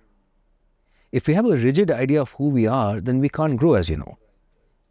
So being open, that the world is always telling me something. Am I able to see it? That person behaved like this. Why? She didn't behave like that with everybody. Why me? What was that? What did I bring into the equation? So, and that's what Zen calls having the beginner's mind. So that's very important. The third practice that I would really encourage people to do is writing, journaling. Yeah. Just writing your thoughts and feelings gives you that third meta perspective. Meta meaning you're standing outside it and examining it and looking at it. I think these three practices, which is writing down your thoughts and feelings, meditating to develop the ability to stay in this present moment, and taking feedback from the world around you to develop a 360-degree perspective, and then finally, having the ability to not attach to anything. What goes back to what I was saying, how we defend against any idea that there's something wrong with me. This right, wrong thing is also, in my view, and I'm going to blame everything on the West, isn't it? It's a concept. Yeah. We didn't have such a thing in India. Right. We said there's more flow. The Eastern thing was all about that. So then asking yourself, really, where are you going in life? We don't ask ourselves. We've been on a pursuit of goals that were handed down to us by other people, in my view. So asking that question, which is unsettling a bit, but important to ask, what am I doing? Where am I going? And finally, to live our life with awareness always that this is impermanent. Awareness of our mortality. To me as a person, individual, and as a practitioner, it's been a very integral thread of my life and of therapy. The existential perspective. Amazing. So let's just recap, one more time. So meditation practice, journaling, so you are able to develop this meta practice, some awareness of, your mortality. We all have finite amount of time. Just some perspective around that. I like this, again, sorry for from West, was Latin phrase, memento mori. I quite like the spirit of it. I think at some point, we can leverage tools from everywhere in the world. And you said also feedback, So Shyam, you talked about meditation. Now, meditation has become in some ways really cool. Everyone's talking about it. But let's go to basics. What is meditation? That actually is a hard question. A meditation can be defined as the process or technique by which you learn to use the attention of your mind in a way that's different from your regular activity. That's one definition. You could also define meditation as the ability to experience reality without the intervening filters of your biases, your judgments, your expectations. So in that sense, meditation is being in this present moment, one form of meditation at least, without past and future and the layer of your beliefs and judgments intervening. Yeah. Got it. So in one definition, you pick an object and you just focus on that. Your 100% attention, you're at least trying to focus on that thing.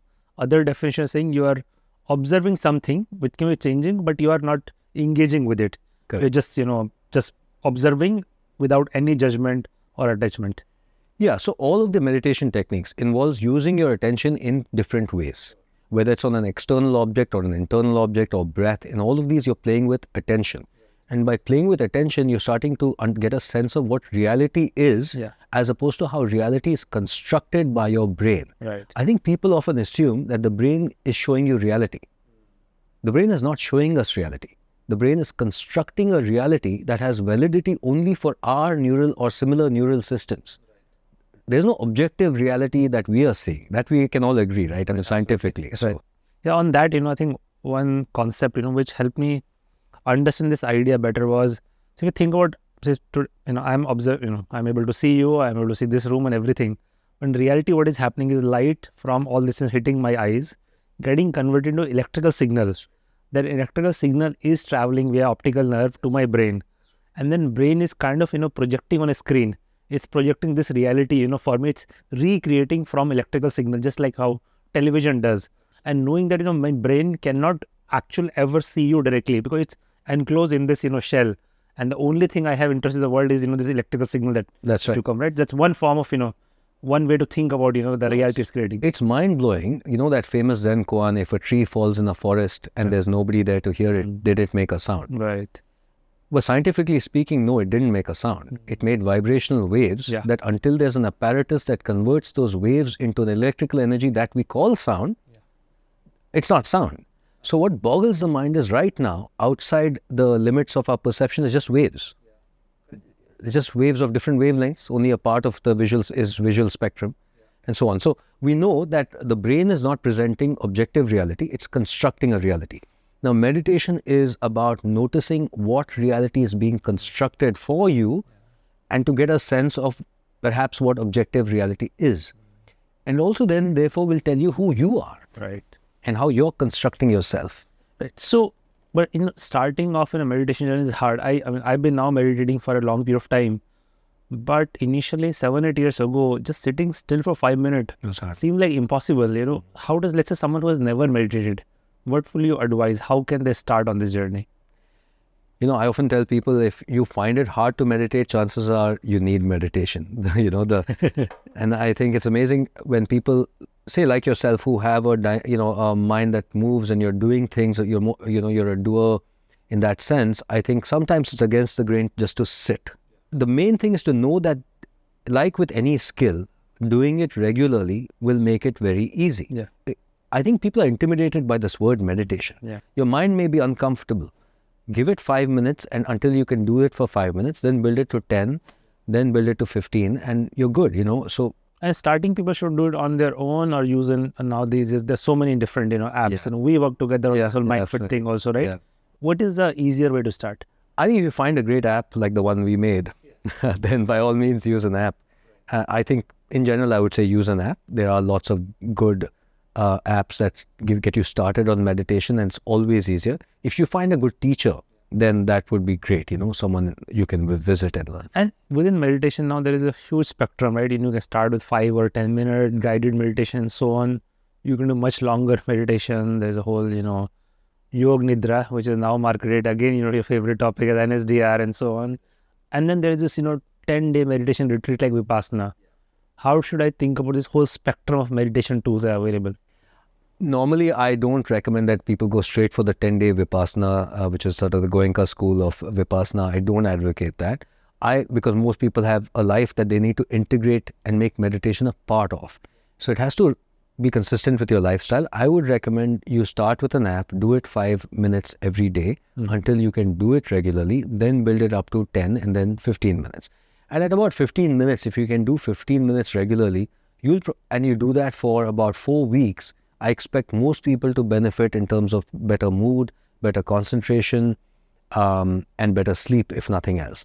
At that point, depending on your interest and your time, you can go further into the meditation journey. But it's pretty much for everyone. You will recommend that everyone consider almost everyone. Yeah. The few, I think people I would say do not meditate are if there's a lot of feeling that you haven't processed.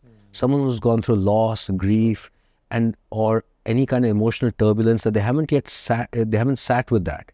Now, for them, when they meditate, it can be just too much, right. And that person needs to talk to a therapist or mental health professional until it's more contained, and then in discussion with the therapist, they can decide when to initiate meditation. Now, I will say, Mukesh, this whole guided meditation thing, in my view as a practitioner and in psychiatry, I do clinical hypnotherapy. And if you look at guided meditation, in my view, that's not the Indian tradition. We didn't have guided meditation. We didn't use language eloquently to create meditative states, which is why it's the Westerners who are ruling guided meditation, because in my view, it comes more from the school of hypnotherapy.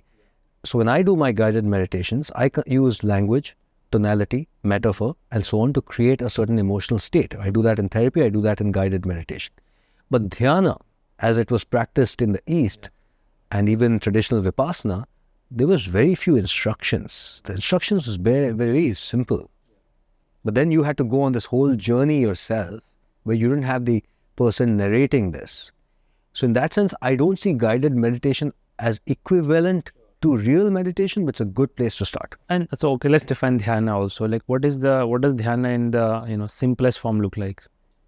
It means, because vipassana is a form of dhyana, which means noticing the changing present moment by particular attention to breath. Dhyana just means bringing your attention to focus or meditation. It's part of Ashtanga yoga. It's part of all the spiritual practices. And in India, we had many kinds of meditations described. Hundreds, thousands of practices. I mean, the famous Vijnana Bhairava Tantra has 118 different practices of meditation. So there are many ways that you can do it, and dhyana applies to any of those forms of meditation. And it is one of the steps, one of the penultimate steps towards moksha, or complete dissolving of the ego, which is, or of the individual self, which is the ultimate aim of all meditation. Amazing. And so we have had, all these traditions of different type of meditation technique. And as you're saying, most of them involved mostly self-work, not too much guidance, along the way, wherever you're using voice as almost like I would say it's not guidance in terms of voice, but the guru was very important in Indian tradition. So you would not, nobody was supposed to do this on their own, because the whole point was it could be dangerous. And there's this whole very important point made in our text, and we know it from Western psychiatry, that even when you do meditation, I talked about people who have a lot of emotional trauma, also people who have an unstable sense of self due to trauma and other issues will find this idea of dissolving very upsetting. While transcendence or dissolving your individual and becoming one with the cosmos sounds and is very blissful, you can imagine what it also means. It means, in a way, death of the individual self. So it can be very scary for someone to dissolve, actually. You see, and so, in fact, in the Indian tradition, the path of Jnana Yoga, which is using your mind to reach salvation, enlightenment, was called the razor's edge. They said it's the most dangerous path, because when you deconstruct yourself and the world, be careful. And when I was talking earlier of Western therapy, that's sort of also what I was alluding to, that therapy, by deconstructing you and going on without a sense of holism and context, will actually create more pain. Yeah. Outstanding. You talked about, the guru have always been very important in Indian tradition. In last, 70, 80 years, we have seen some of these, gurus who, who attained certain level of, enlightenment or wisdom and the ability to communicate or fame, have, both in India and West, I think Mahesh Yogi was, I think Beatles and Steve Jobs were his disciples and so on. And from there on, Osho. These people also have played a very big role in both, in some ways, reviving, some of these ancient practices. Absolutely. Servicing some need in the society, and some of them have huge follow. What is your take on, the role? And I know I'm, putting them all in one category, because different people come from different schools, different belief systems. So probably a more nuanced understanding of, what some of these folks have done for just overall mental health of people, mental well-being, and probably, some kind of spiritual attainment. Mukesh, when I was about 8 years old, I used to go to my grandparents' house, and now looking back, I know that my grandmother had quite a serious anxiety issue. She never saw a psychiatrist, she never saw a therapist, and she lived a beautiful life because she went to an ashram and she believed in a God-man. And I remember she had a picture of him which said, "Why fear when I'm here?" And that gave her... Hindi or English? It was actually in English, strangely enough, yeah. And although she didn't speak English, and she did seva at the ashram, it gave her a sense of meaning. Yeah. She believed in this man, and so it gave her a sense of safety and comfort. And when I think back, she got more out of that relationship in that sense than many people would get out of a therapeutic, conventional therapy, kind of situation.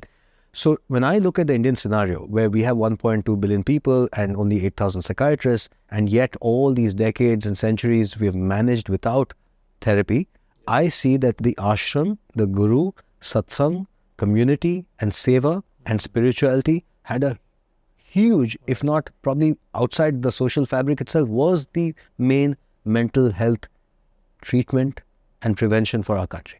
So I actually feel like they've done a service to our country and to the world, perhaps, in terms of spreading some of these ideas. And I would like to, I think it'll be great if people like that, who are genuine and who are, coming to it from a sense of service. I think they're very helpful. I think there's an issue when there's an overreach of that. And that's why I believe in integration. Because the idea that spiritual practices or yoga and meditation will solve all problems is also not true. The ashrams have a great many people who would benefit not only from what they're doing, but also from meeting a psychiatrist and therapist, and they're not getting that. I would like to see those practices kind of also brought into psychiatry so that we can work together, so that we can talk to each other without any suspicion of the psychiatrist about them and them about the psychiatrist. And as a psychiatrist, how do you see some of the programs like, let's say, Art of Living or Inner Engineering? I'm sure there are many others. Yeah. What role these programs can play in, just one's overall holistic well-being? I think for prevention, I will say that they can help a lot. I do think that they draw from things that we already have, whether it's yoga, pranayama, or dhyana, or meditation, or yama, niyama. I mean, all these spiritual, nothing new in that sense has been said for, I think, 3,000 years probably.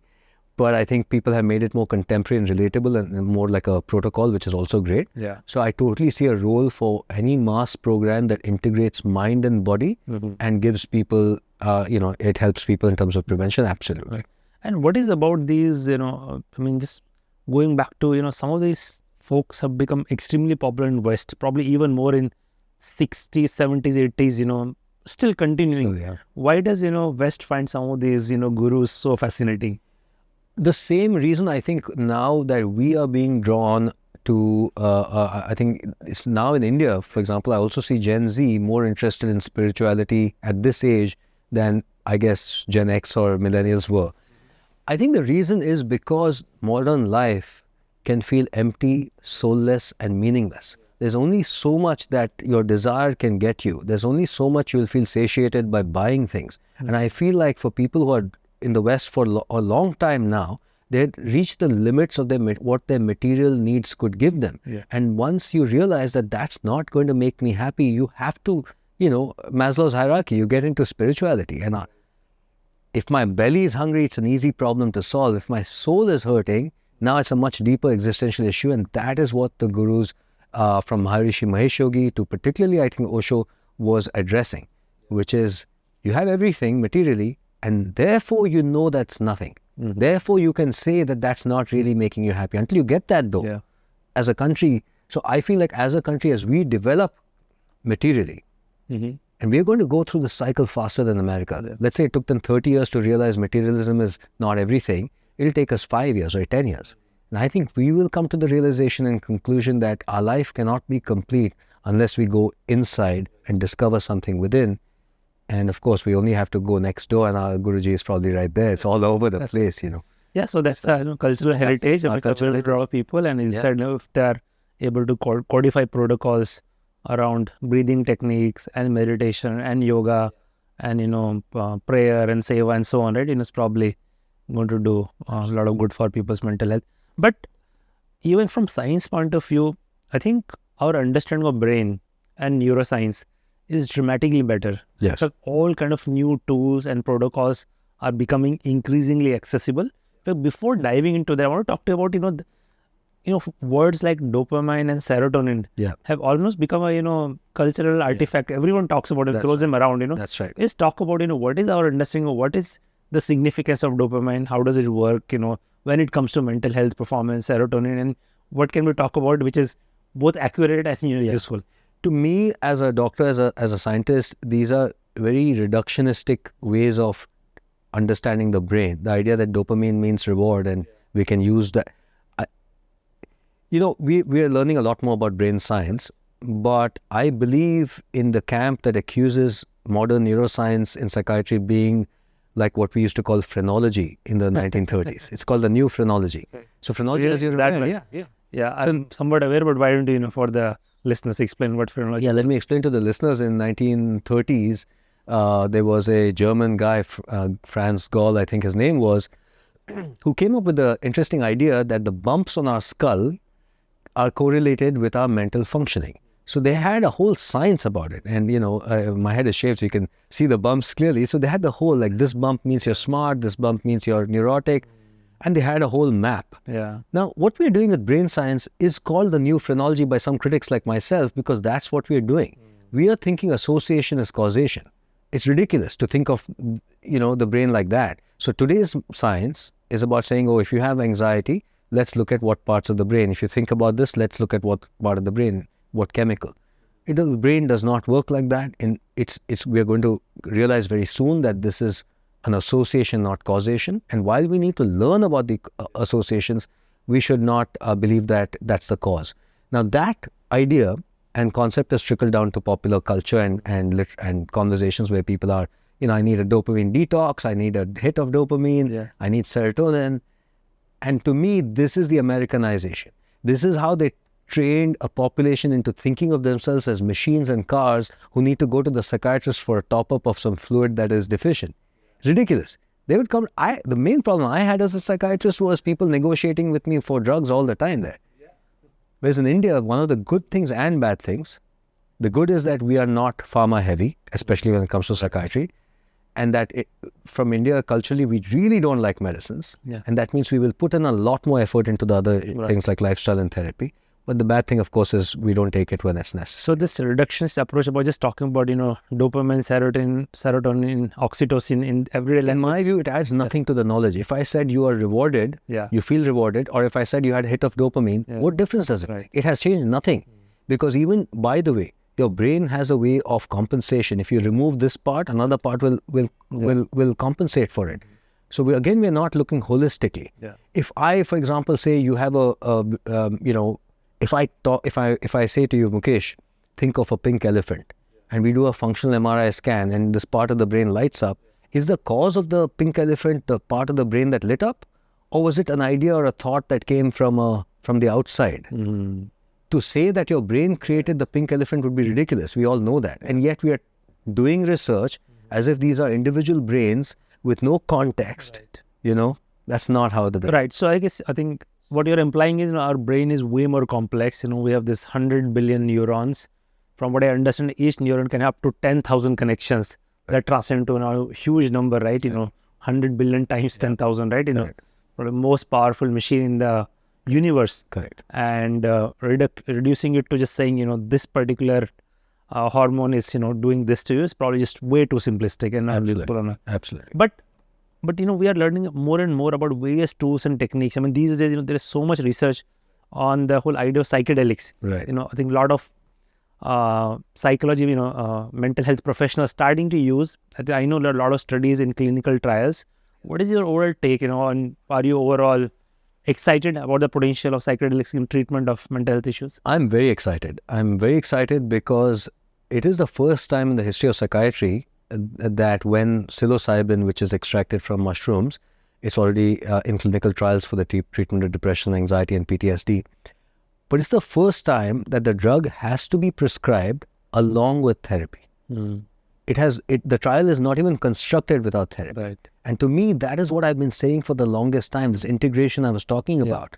The kind of therapy you do has a big impact on whether psilocybin or psychedelics will help you or not.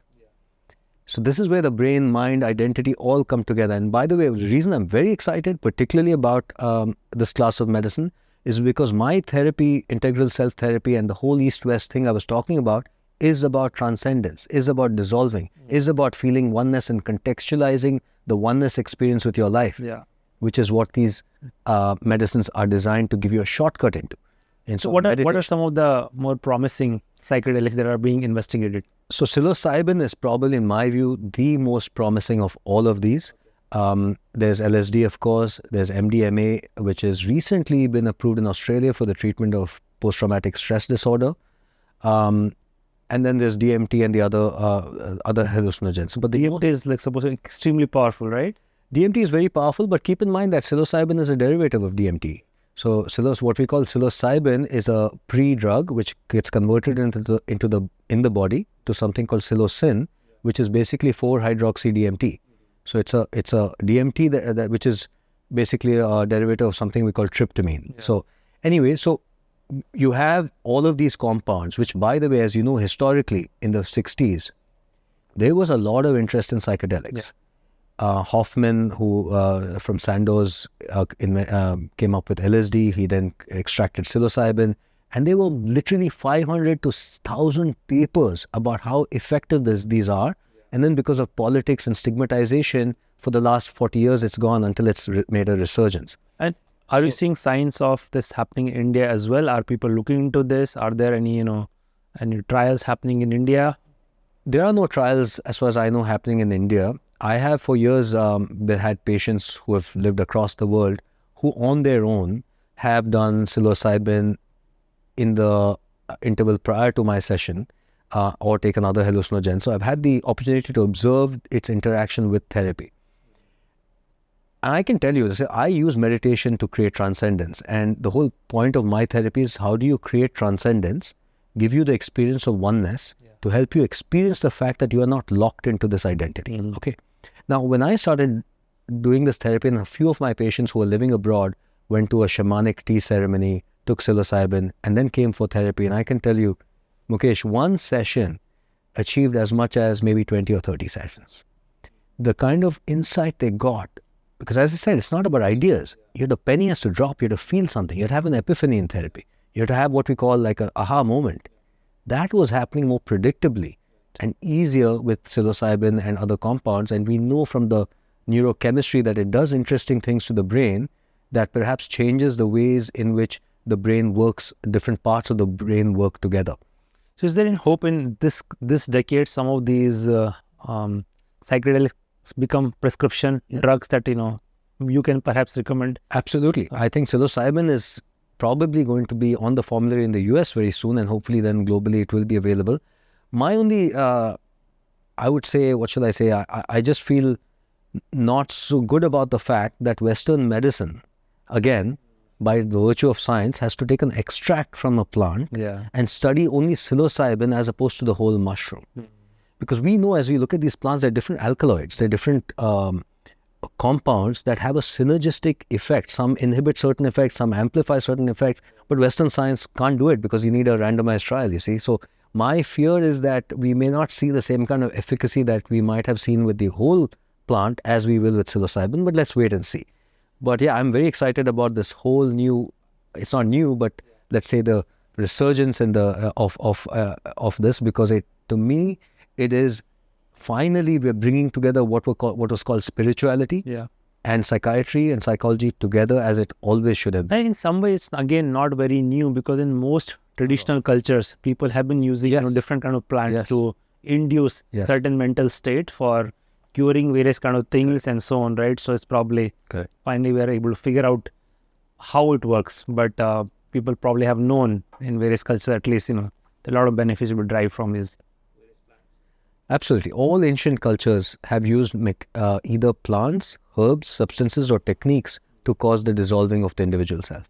When I've been in America, I went to a Native American sweat lodge.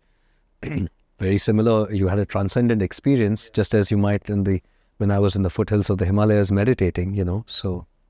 What do you think about some of those techniques, which are emerging, which are using this external stimulation brain for achieving some of these? Very promising and shows great results in specific indications, and we are evolving in being more and more targeted in terms of where we deliver that stimulation.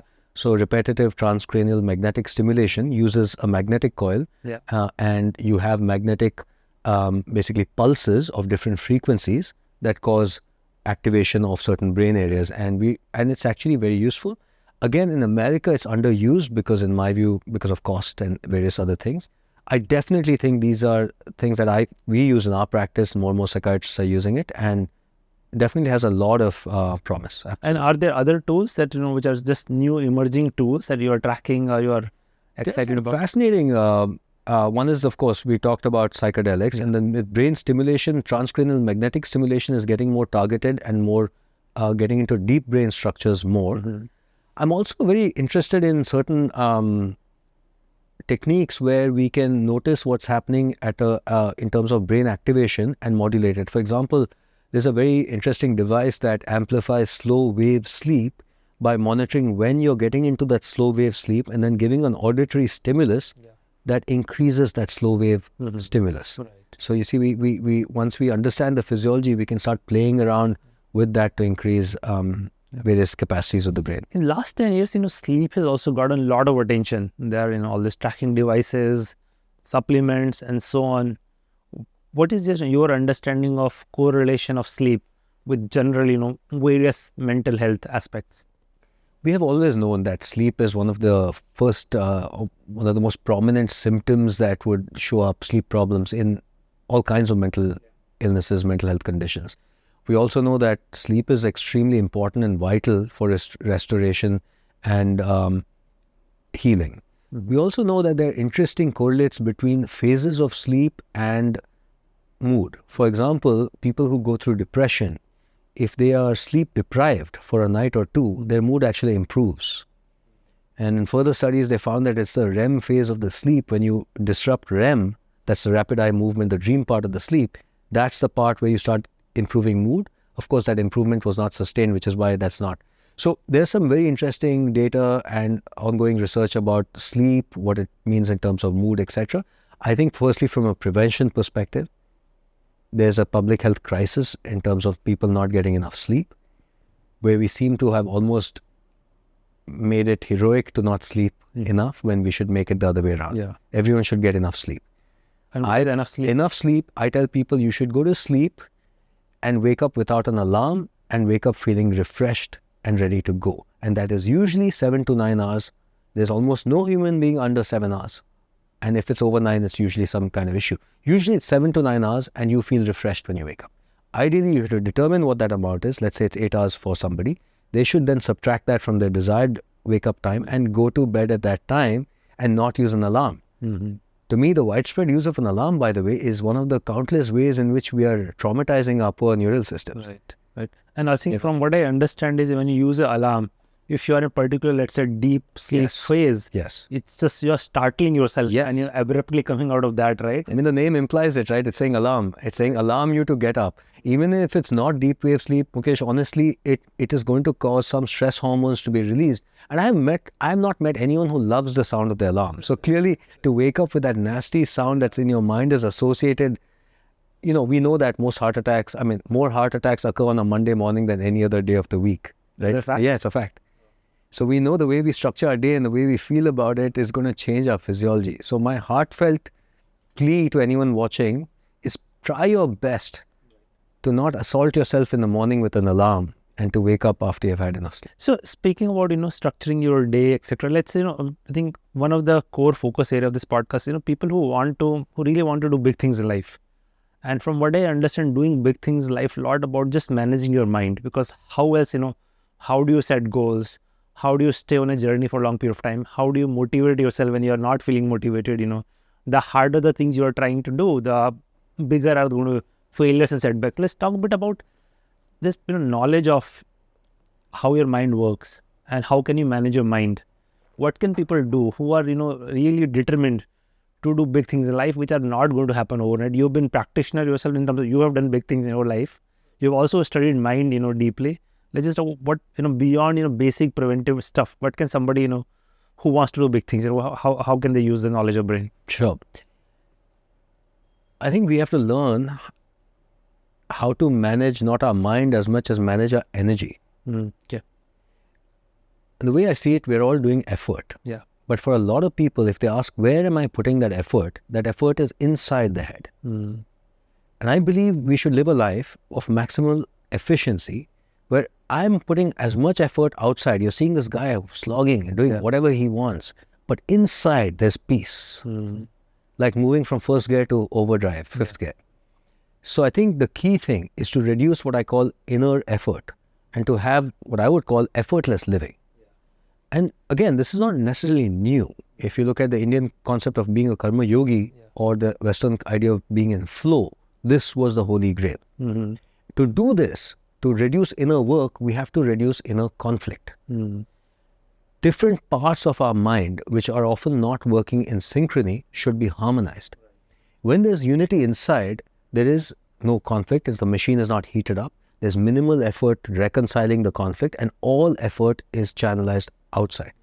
That is what mental health looks like in today's world, where you're producing and participating in the capitalistic world, but inside your head, it's a cool, quiet place. You're the center of the cyclone. Now, how do you do it? We talked about it, right? It's finally mastering your mind so you're aware. If you're aware your hand is paining because you're holding it like this, you'll stop it. The reason we're not changing it is because we are not aware. We have not spent time noticing. And because we have learned how to numb our discomfort. I'm a Pink Floyd fan, and there's a famous song, Comfortably Numb. I see more people in today's world who are comfortably numb. We are a world that can create comfortable numbness. And by comfortable numbness, I mean we are not seeing the discomfort inside. The pain that we feel from the way we are living is assuaged every night by Netflix and social media and maybe alcohol and parties. If we sat with that, we can first be aware that numbness will change to discomfort. Once we are aware of that discomfort, we understand it's coming because we have not reconciled conflict. Then we are in true comfort. So let's say, let's look at this from a perspective of someone who has some really big dreams. It doesn't matter, which walk of life, whether entrepreneurship or social impact. Right. And the person comes and talks to you and saying, Shyam, next 10 years, I want to do this world-changing thing. Will your advice will first you do this inner work and develop deep awareness and remove all the blocks in your head so that you can be fully present, all in, without any internal conflict? So that's the thing. And this is why, Mukesh, I find it hard. You may have seen I don't do that much work on social media. The reason is you can't give one advice to even the same person at different times in their life. So I don't advise people. What I do is exactly what you said. I figure out their goal, help them elucidate their goal, remove blocks that have arisen from the time they were young to now. And in fact, in therapy, that is the most optimistic, that is the idea we have about human beings. It's a deeply optimistic and I think true idea. Right. I am not in the job of making somebody anything. I'm not in the job of creating a person. I'm in the job of removing the weeds, removing the stuff, exposing the plant to sunlight, and then it grows into what it's destined to be. That's a deeply optimistic but very true thing of idea of the human condition. Okay, amazing. So there is a lot of work about self-realization, awareness, and removing blocks. That's right. But then again, the journey of trying to do big things, setbacks are also very common. Correct. Setback can be interpersonal. Correct. Founder dynamics not working out, right? Hiring issues and so on, or failures. Correct. Again, from your vantage point, how can I develop some toolkit so I'm better able to deal with so setbacks and failures? People who have attached the result to their sense of self are those who might do well for a while, but are at the highest risk of suffering emotionally and psychologically when there's a failure. So when we talk about removing the inner block, it's also how you relate to your work and to make sure that your sense of self, which is just a value you accord yourself, there is a part of it that's unconditional and non-negotiable. I'm not saying you don't derive reward from the outcome, but that part, there has to be a separation. What we are trying to get to, whoever wants to make impact has to get to, is that the action has to be its own reward. You will not get anywhere if the action is not its own reward, if it's not meaningful, if you're not feeling a sense of purpose just in engaging with that action, because ultimately it's what we have heard as children from the Gita. It is do your dharma. You're not here for the fruits of your actions. That's ancient wisdom. Right. But it's absolutely applicable to every entrepreneur today. And that is why I think, every entrepreneur has to have a deep, abiding sense of purpose, actually.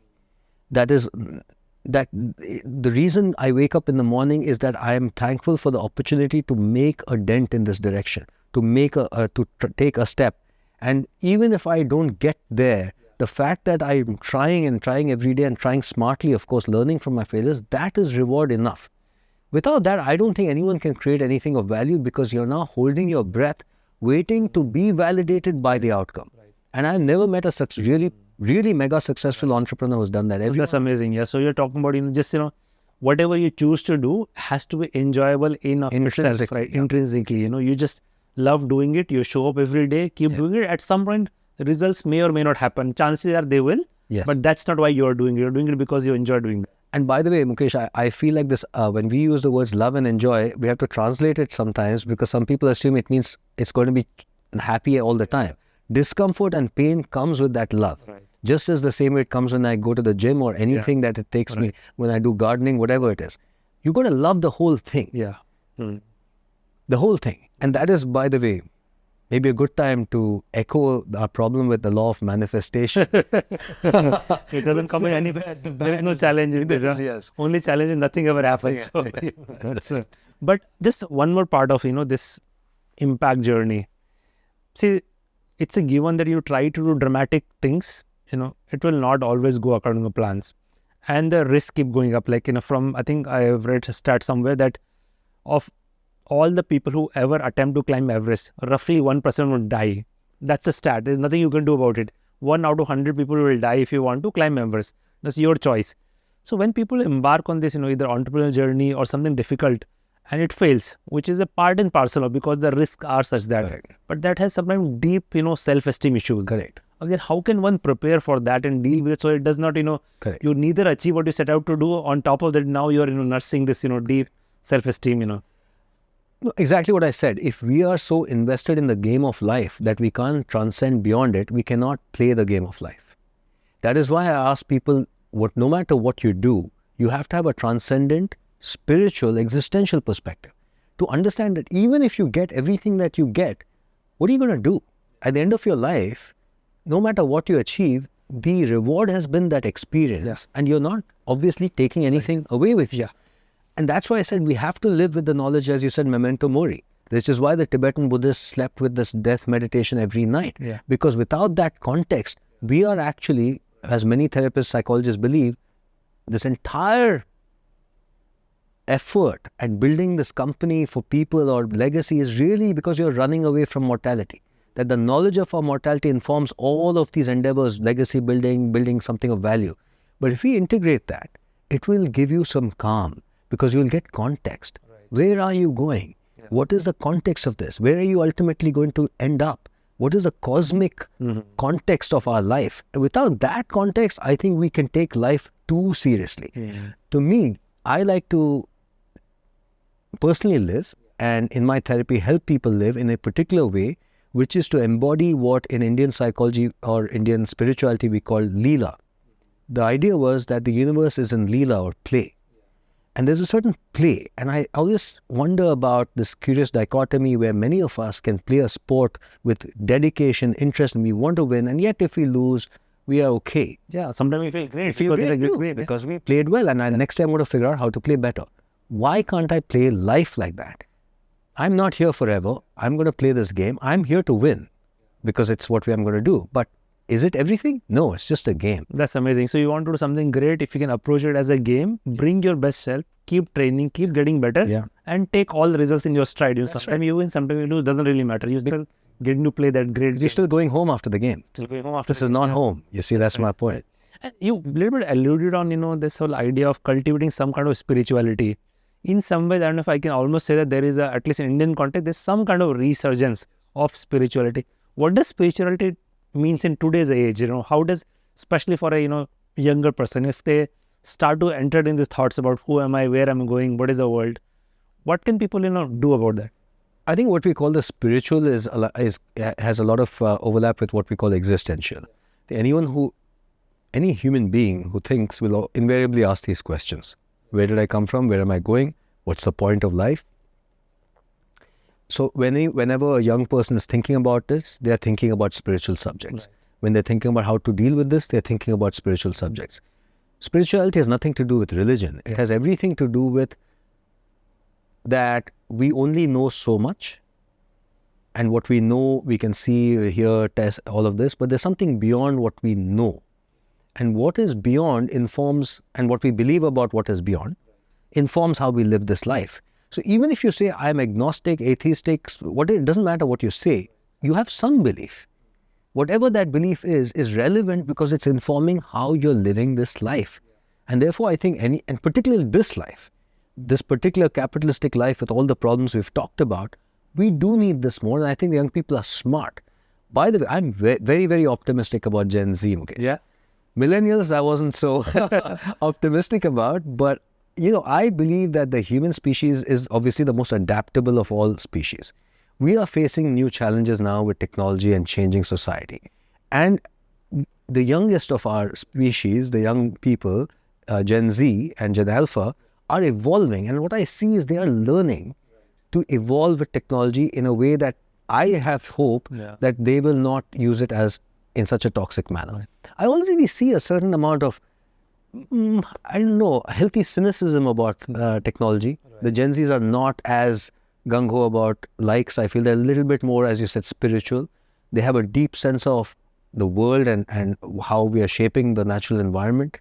So I am very, very optimistic about the younger generation, and if they keep evolving like this, we have a lot of hope. Super. I think that ray of optimism in you is very reassuring. But Shyam, overall, I think, great conversation. You clearly have huge depth of knowledge. I think you have, practiced a lot of these tools and developed these insights over a very long career. I think you have single-handed, done a great job of building awareness about mental health in this country, which is a lot more needs to be done. But I think it's thankful and grateful to you both taking the time for this podcast, as well as everything you've done, coming back from US and really starting this dialogue and raising the bar and doing pioneering work in integrating, all the Eastern wisdom with some of the Western toolkit, that has also developed, more science-based, and I think is doing great job for overall mental health awareness in the country. So thank you very much for taking the time. I really enjoyed our conversation. Thank you so much, Mukesh. That's very kind of you to say so, and it's a real pleasure being on this podcast and having this conversation with you. Amazing. Thank you. Thank you.